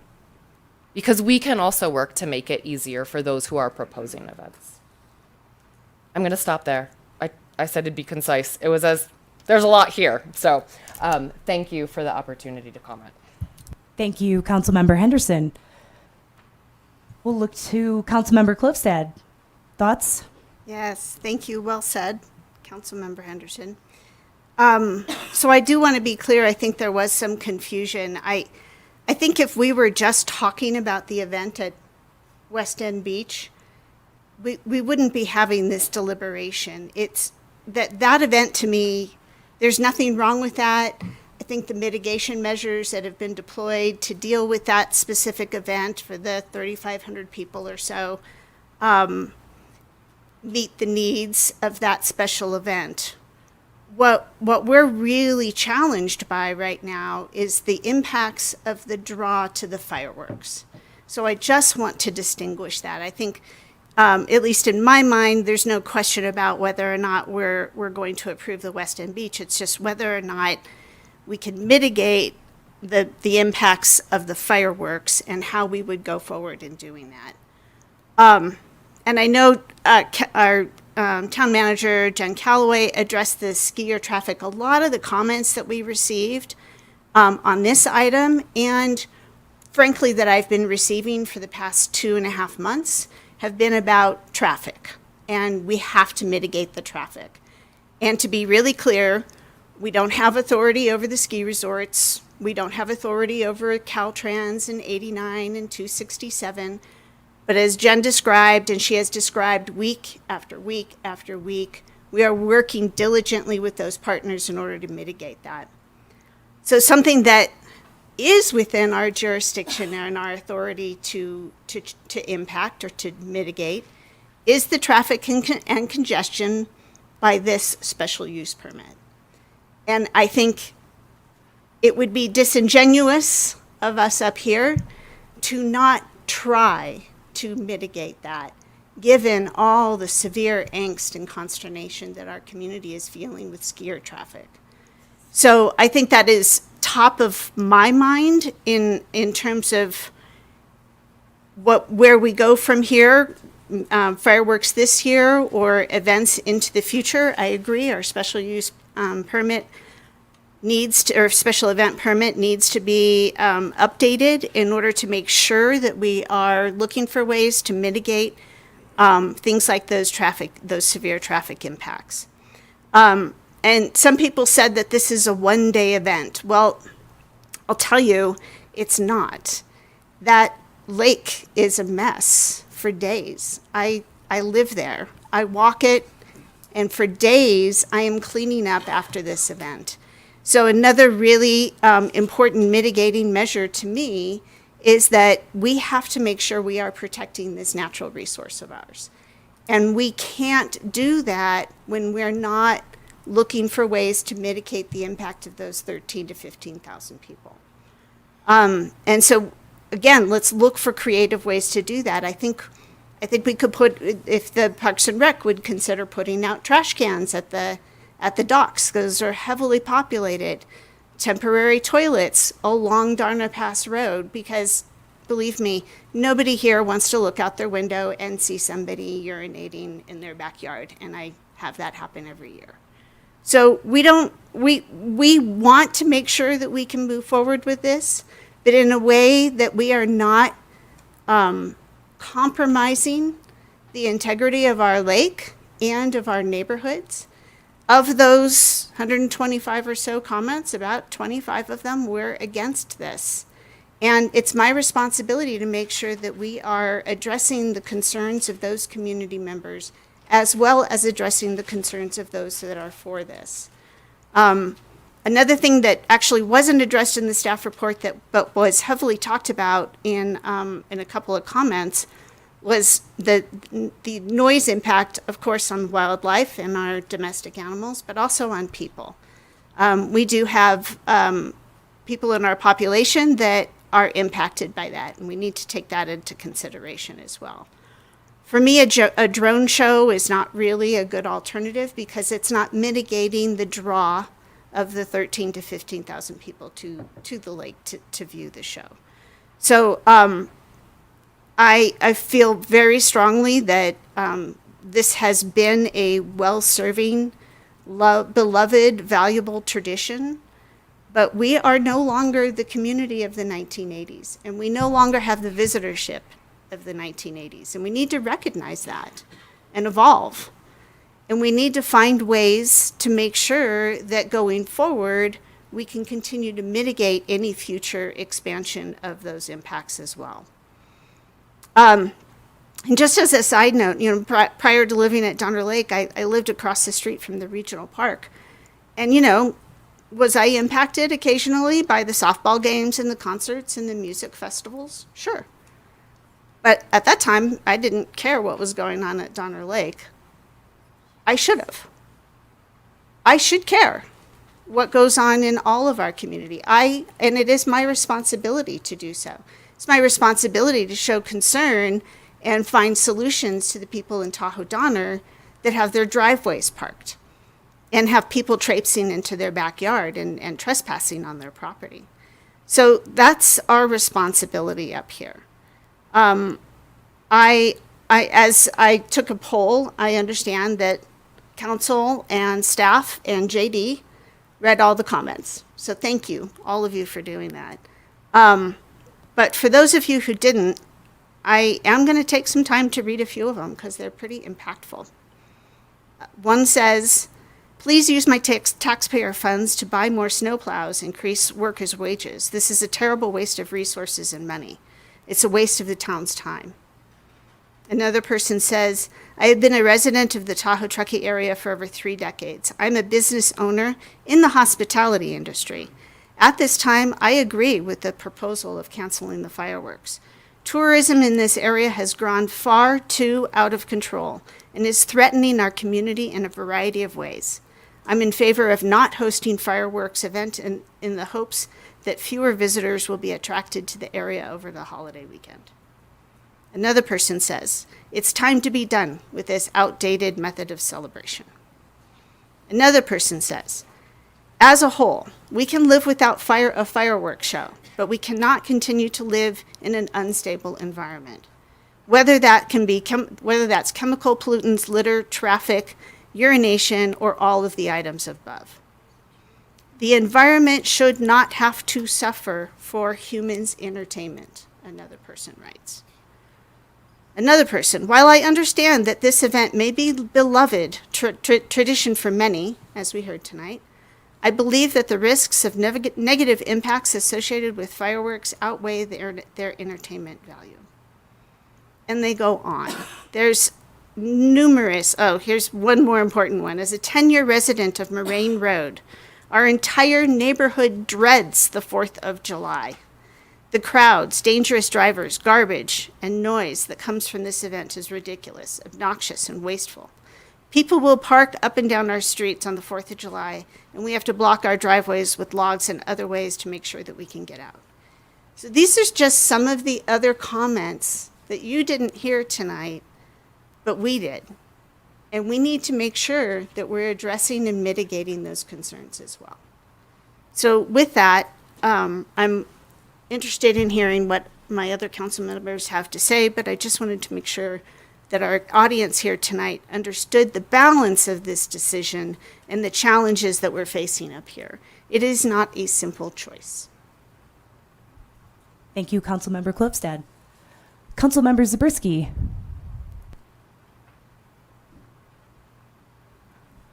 I agree it's not a simple decision. There's pros and cons, and I read equally eloquent comments from people who want to maintain the tradition. There was the fellow who said he just bought his grandfather's house. His grandfather built the house, and he remembers the fireworks display from early on, and that's kind of a crowning moment to be able to buy his grandfather's house and now be able to attend the fireworks as a resident.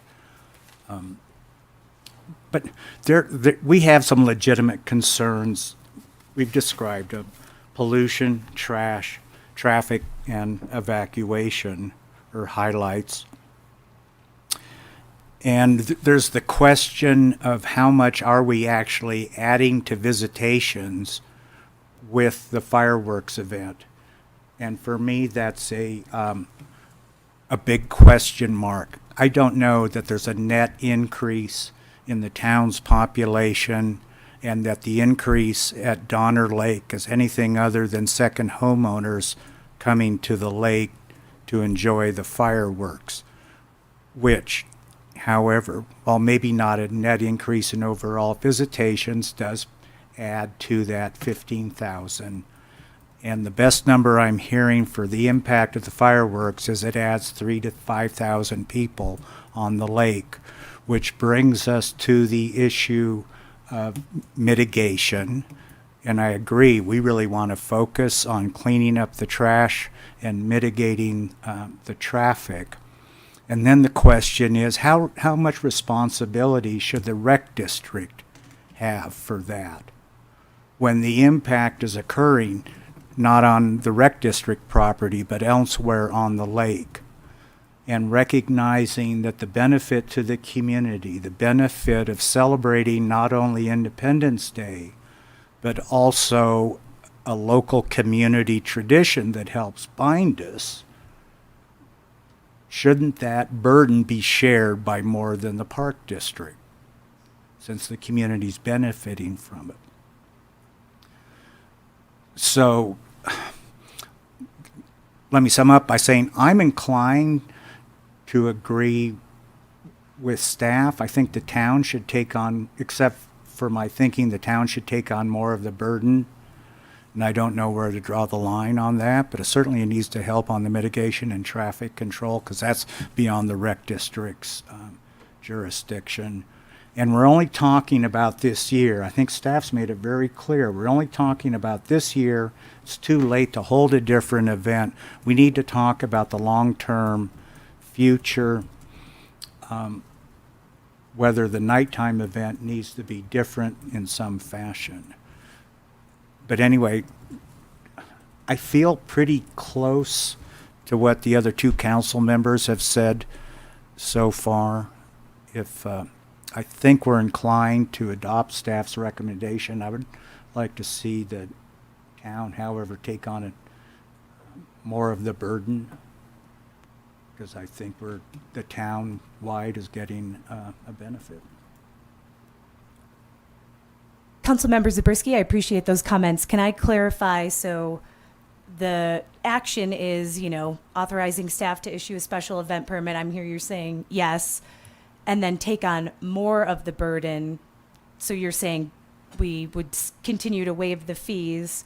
Are you suggesting that we should do more in addition to waiving the fees? I'm just curious for clarification. I don't know about waiving all the fees, and what I don't know on the issue of mitigation and trash cleanup, traffic control, reducing the traffic and picking up the trash. I don't know quite how we word that in a resolution. Clear as mud. But that's why we'll continue to deliberate, yes. Well, I don't think the rec district can clean up the trash everywhere, or that the rec district is necessarily responsible. Got Because it. we're talking about 15,000 people coming to the lake, and we're estimating between 3,000 and 5,000 can be attributed to fireworks. So right there, you're talking about an increase that is not on account of the rec district. It's because it's the 4th of July. Got it. So your Councilmember Henderson had mentioned, I heard support for, approving the permit, but that you would like to see more mitigation measures. Just so I'm understanding where everybody's at, and I will definitely make comments as well. You were thinking more that would be on the Rec and Park District's responsibility to develop other waste mitigation, or would that be a joint effort? So I think my goal is to get to permitting the event this year, if appropriate mitigation can take place. And I think we probably have a lot of different options related to what that mitigation looks like and who's responsible for it. I don't know if we've gotten to that in the conversation yet, but that's sort of like broad strokes. That's my goal, is for us to get to a yes on permitting, recognizing that the mitigation has to happen. I mean, we have council and community-wide goals, and environmental sustainability is right up there as one of them. And that's sort of where I am at the moment. Got it. Thank you for that clarification. I'll just make a few comments. You all have said a lot already. Again, I really appreciate everyone's input. The passion, as was read aloud, there's passion on both sides from all different angles. And I don't want to say both sides either, because different people, it's about tradition, it's about fireworks, it's about the party, it's about the community, it's about safety, the environment. So it's not just this or that. And to some of the folks that said we should be looking to find a solution, I completely agree with you. And I think Councilmember Henderson, you said, what are the ways we have to bring our community together? And this is currently one of those ways. So I will say, I'm in support of issuing a special event permit. Definitely would like to hear more of the discussion of what we're thinking on mitigation measures and fees.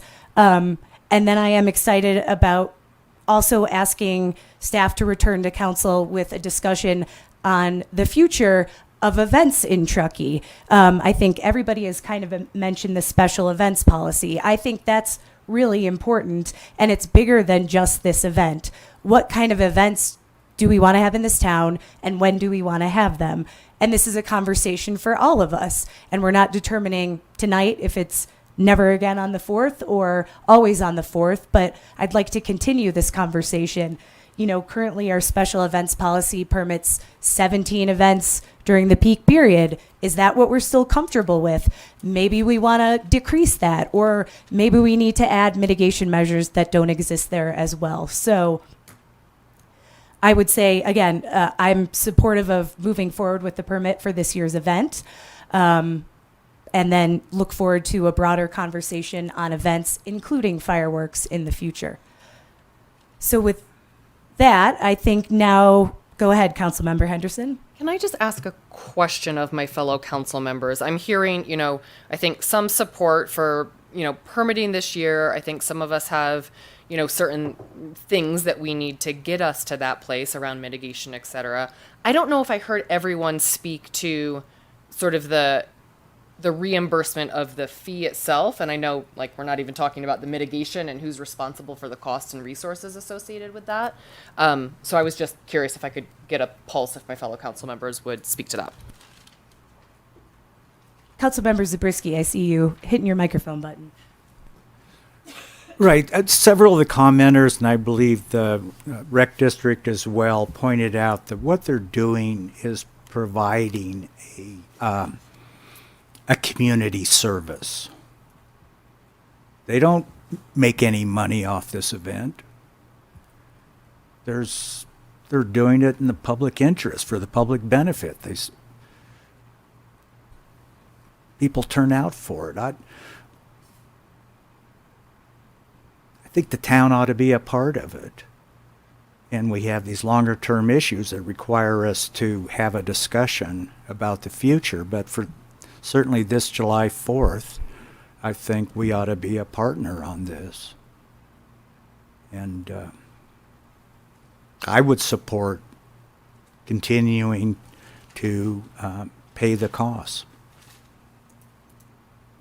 Councilmember Klofstad. I'm in support of the staff recommendation, which does not include covering the costs. I think the town already deals with a lot of impacts of this. I know we organize our Truckee Cleanup Day. After that, the Truckee Litter Corps, we try to do it right after that. We pay for all of that. We organize all of that. I think the community already deals with a lot of the impacts. I happen to agree with a lot of the comments that said, I don't want my tax dollars used for this because it's not something that I want. So I'm sympathetic to that. So I think in particular, since we recognize we need to do additional mitigation measures in order to make this event not be an environmental detriment, then I'm not in support of paying for the traffic mitigation that we have in the past. Can I ask, what are we contemplating as traffic mitigation? Do you have any more specific thoughts on it? I'm specifically contemplating what Chief Renfro has described of their services. And so you're speaking, it's my understanding, and staff correct us if we're wrong, 25,000 is about what the estimate cost to the town is, correct? Correct. Okay. And so Councilmember Zabriskie, since we're going to have to vote on this, you're saying, yes, we should cover that full $25,000 cost? If you were following closely, yes, I gravitated away from a partial number to absorbing the full cost. Got it. Okay. And go ahead. And I would like the mitigation. I just don't know how to do it. I would like the trash needs to be picked up. There's too much traffic. I don't know what the increase is year to year. I don't know if it's a case of our just recognizing what's been occurring every year except for COVID, or if there has been a sudden increase on the 4th of July. Regardless, it is too much traffic. You tell me how to fix it. I can assure you there is a significant increase from this event.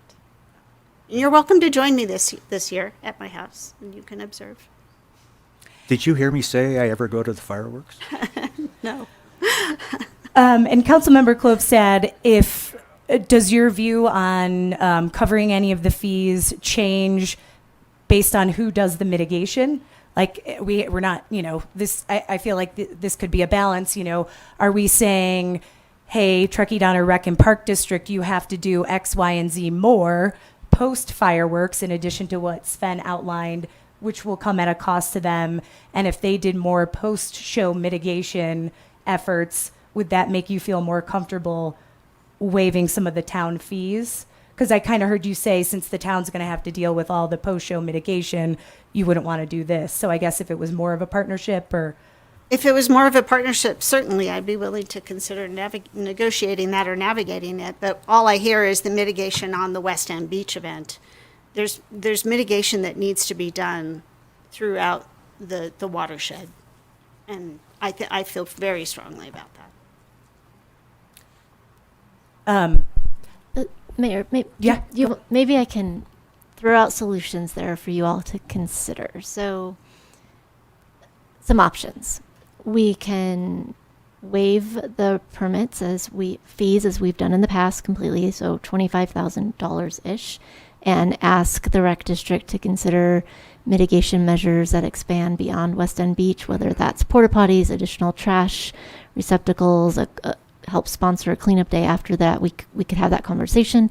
We could waive the first $5,000. That's what we do for Truckee Thursdays. And then, this is a little bit of a shell game, I guess, but maybe the rec district puts in the additional $15,000 and we take that $15,000 we otherwise would have sponsored and put into mitigation measures and come up with a plan that the town feels like addresses the broader area. Again, probably porta potties and additional receptacles for trash. We'd have to talk about what that looks like. We could work with the rec district on something like that if we're trying to get to a way to permit this for this year and mitigation is the issue. You could give us parameters to work with, what you're interested in seeing, and we could start that conversation. It would depend on who you really want to see bear the cost for it. The town could certainly use that, some portion of what we have waived in the past to fund that, if that was of interest. thank you. I appreciate you looking towards solutions. I like those ideas. I would support continuing to waive the fees, and that's where I was going, but thinking we put more mitigation on the Rec and Park District for, more of the lake and, take, whatever it is, or have a conversation about using the funds that we're not waiving. So I guess basically, I don't see that we need to put all the burden on the Rec and Park District for all the fees we've used to cover it, as well as mitigation. So I'd like to find some balance where the town is still covering something while the Park and Rec District is also contributing maybe a little bit more towards some of these mitigation efforts than they have in the past. Councilmember Henderson? Thank you. I really appreciate your willingness to get us to a compromise and to get us to somewhere in the middle. I think that will benefit everyone in the long run. I agree with staff's recommendation related to issuing the special event permit, but not waiving the fees for the event. But I would be willing to enter into conversations and negotiation around town contributions to the mitigation for the event itself. I think that there's tremendous benefit in that mitigation and protecting our natural asset. I think, one of the public commenters said it in one of the written letters, protecting that asset and, not just one day of fun, but many, many days of fun to come for everyone who gets to use that lake and that resource. So that's, I feel like a pretty middle of the road compromise, where we're contributing to supporting some of that mitigation with our resources. So you're saying follow staff's recommendation, don't waive fees, but we would do more on the mitigation side. But we would contribute town resources toward mitigation. Councilmember Zabriskie?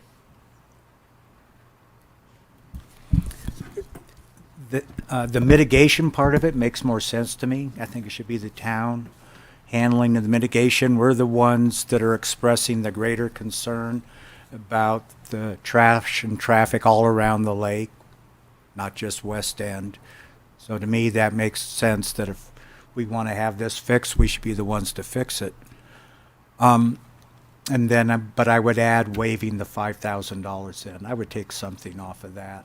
I think waiving the $5,000 is what we do for other special events. Is that what I heard?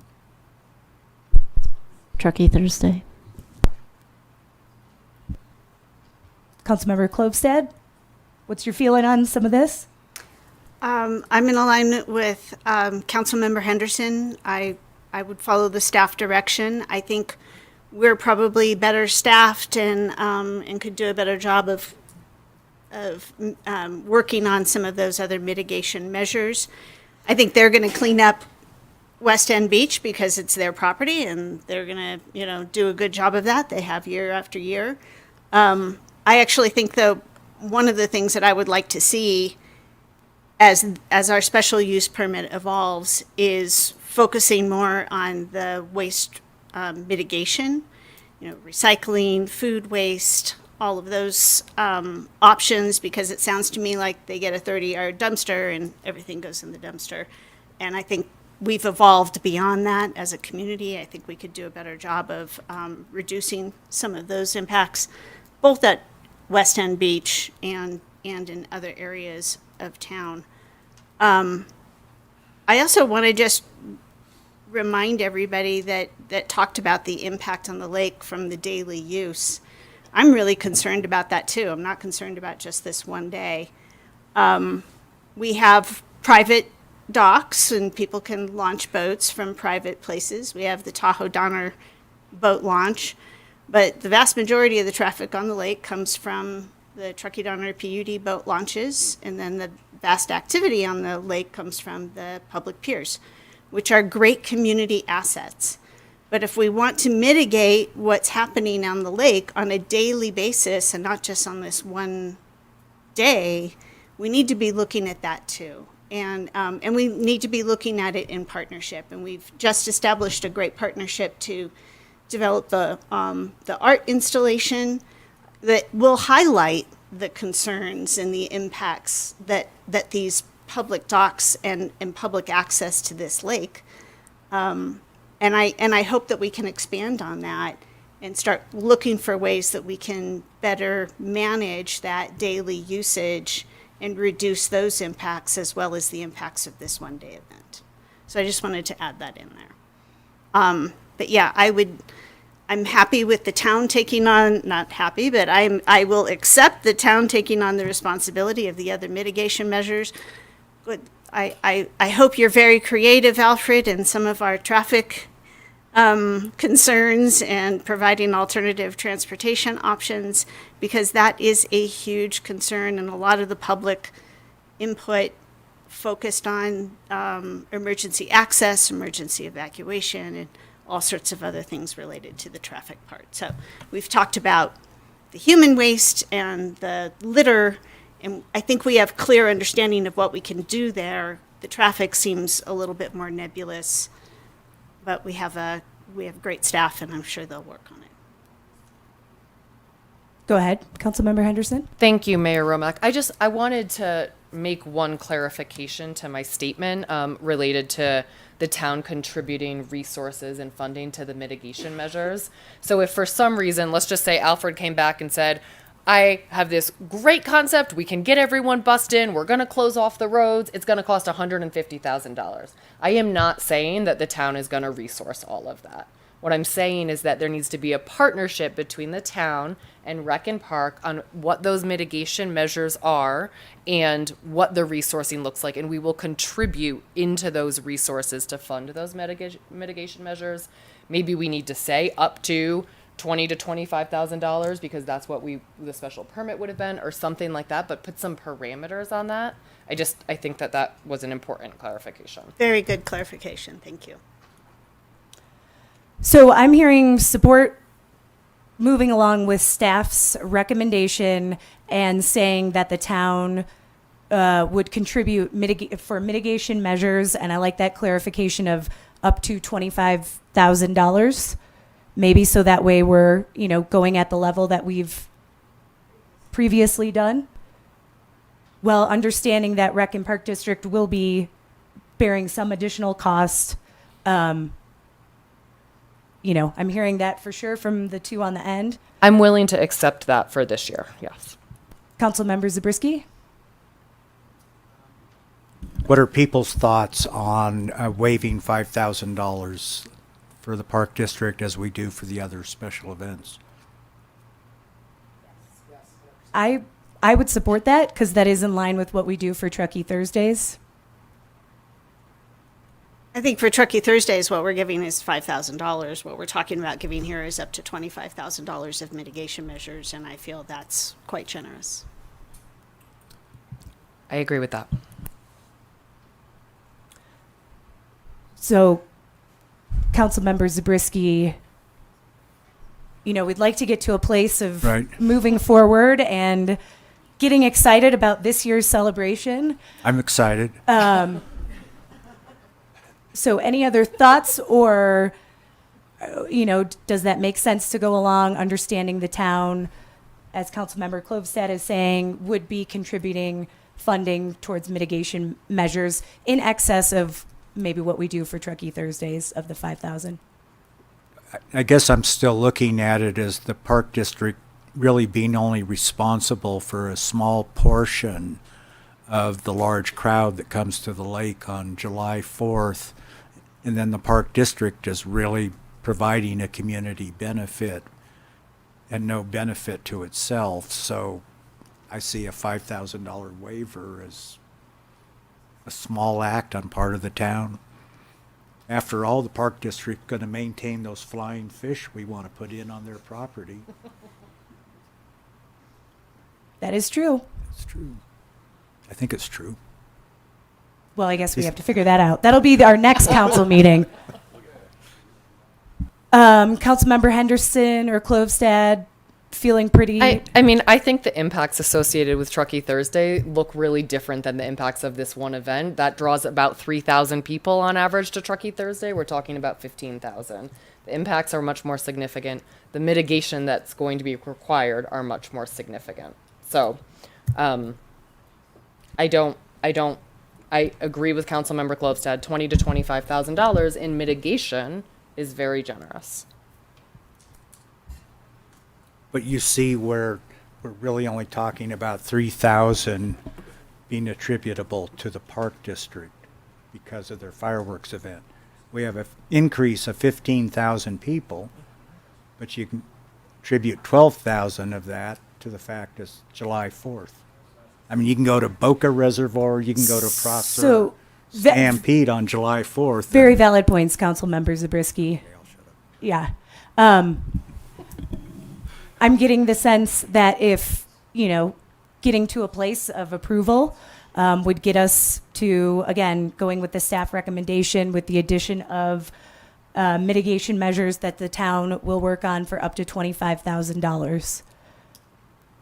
So I would say, do we make a motion?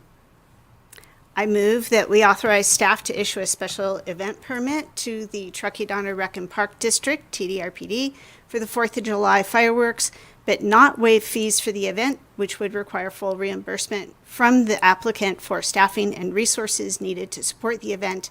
And in addition to that, the town will provide up to $25,000 in mitigation measures, as described thoroughly in our discussions, and then direct staff to return to council with the discussion item about future special event permit policies. Is there a second? I will second that. All in favor? Aye. Any opposed? It passes unanimously. Thank you all very much for coming this evening. We really appreciate it. We are going to take a at least 10-minute break now. We do have a few more items on our agenda. Thank you.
We will call our meeting back to order, and we will move on to item 7.2, ratification of emergency declaration. That's going to be me. And I'll send it to Judy. Thank you. Wanted to, this has only happened twice in my career, having council vote to add things to an agenda once it's been published, because the items need to be addressed before the next council meeting, and they came to the attention of staff after the council meeting. So both of these items will have multi-part recommendations that include making findings that I just stated, and that then the action themselves. So the first one is to ratify the emergency declaration that was signed March 9th by the town manager as the emergency director. And so you're ratifying her action with the 7.2 item. So I will turn it over to you. Thank you. What a nice brief presentation. Seamless. So I guess we would go to questions first. Does anyone have any questions? Open it up to public comment. I will close public comment, and we will bring it back here for deliberation, or if anyone would like to make a motion.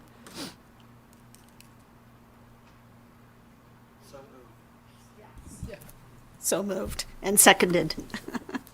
All right, motion by Zabriskie, second by Klofstad on the recommended action. All in favor? Aye. Any opposed? That passes unanimously.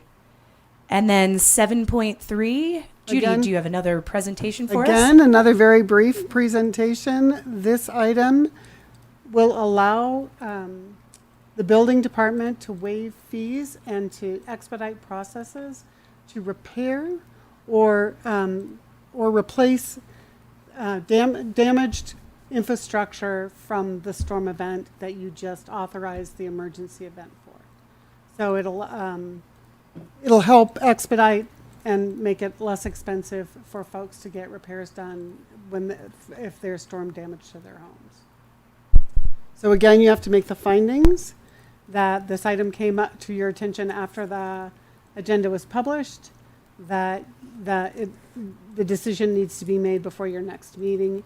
And then again, the decision here is to waive the building fees, actually to pay the building fees out of the general fund, hoping for future payback by the state or federal reimbursement opportunities. So I will turn it back to you. Thank you. Any questions from council? Open it up to public comment, and we'll close public comment. Bring it back here. Councilmember Henderson. I will move that we add item 7.3 to tonight's agenda by making the necessary findings that the item came to the town's attention after the agenda was published.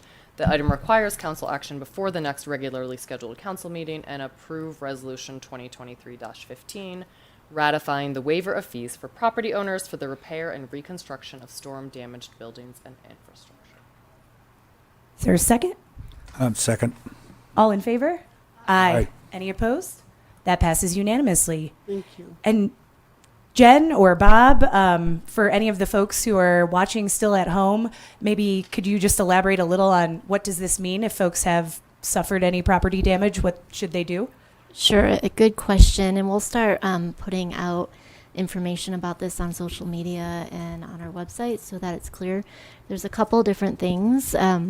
Bob mentioned the survey earlier. That's really a survey that's trying to help gather data as to the dollar amount of damages that are being seen throughout the county. So that's one process that we hope everybody will do. In order to qualify for the fee waivers and the expedited permit process, you need to call the building department if you're experiencing any structural issues or any issues with your home that you think are storm related. An inspector will come out, do an assessment, make a determination. We've had about 13-ish properties so far identified as having some issues. Some have been red tagged, meaning they can't live in there anymore. Some are yellow tagged, so varying degrees. But the building department needs to come out, do that inspection, and then we'll be recording that on a tracking system we have internally, and the building folks will facilitate moving through that process for the customer. Thank you very much. All right, so we'll move on to council member reports. Councilmember Klofstad. I can be brief. I actually had a conversation with Richard Palente of TTSA, the new general manager. We've invited them to join the CTA. Sounds like he's quite interested. We're going to do a presentation to their board in April about the program and see how their board feels about it. So we are chalking up more very important agencies to be part of that alliance. And then I attended the single-use water bottle stakeholder meeting, and that was quite interesting. We had a robust conversation. We had representatives from the Grocers Association, Rayleigh's One Store, and the hospital that were not supportive of any of the options presented for water bottle bans. And there were we presented on no ban option, a ban for just special events, a ban of just water bottles, and then a ban of all plastic bottles. And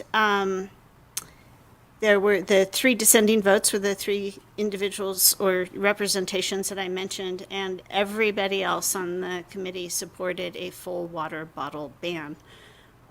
So I'm sure staff is working on that at this point and where we go from here, but I thought I'd share that update with the rest of the council. Thank you very much. Councilmember Henderson. Thank you. Well, I also attended the single-use water bottle meeting. Thank you for reminding me of it. And great synopsis on that. I met with Kathleen Egan and April Cole of Friends of the Library just to talk about our library town partnership and sort of next steps and where they are. I chatted briefly with Supervisor Hardy Bullock, and we're going to make an effort to get together again soon to connect on a few additional items. I chatted with Lori Marquette, which I mentioned this evening, about the item that was before us tonight. And then I met for an hour today, right before our council meeting, just with town staff to talk about our building decarbonization roadmap. So thank you to Hillary and the entire team. We will have some exciting stuff there. Councilmember Zabriskie. I had a couple meetings canceled because of the snow. The Transportation Commission meeting and one other government meeting. I met with Hardy Bullock, I met with Patsy Egan, and I met with Lori Marquette. And I think I avoided all meetings. Sounds like a good 2 weeks. I shoveled snow. Well, yes. I think we all can add that, except maybe on the sill. Except Anna. Thank you all. Seems like Supervisor Hardy Bullock was making the rounds. I also spoke with him, so appreciate him reaching out and being proactive and talking about town issues. And it sounds like Councilmember Klofstad did too.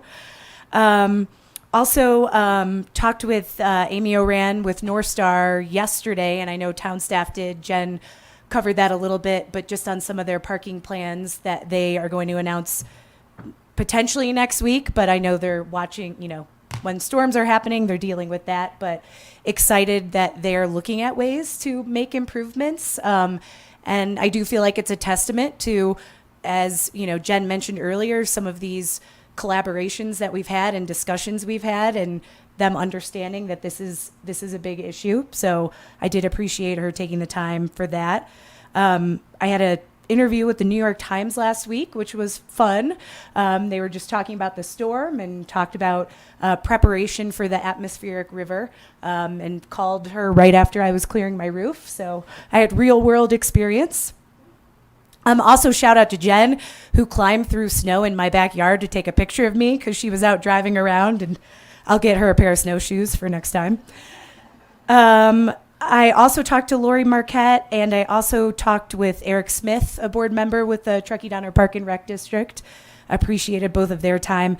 And then I've had two fantastic meetings with town Ted Owens, Kathleen Egan, and Tony Lashbrook in preparation for the Good Morning Truckee celebration of 30 years of Truckee next Tuesday, 7 a.m. It's free to anyone and everyone, so come join us. We've spent multiple hours together, and it's incredible. And every time I have hung out with them, I just learned so much. So really appreciate getting to know them better, getting to hear more insight into Truckee, and then look forward for them to share more of that with everybody next week at Good Morning Truckee. So that's been a lot of fun. And I think that is about it. So with that, we will head to closed session.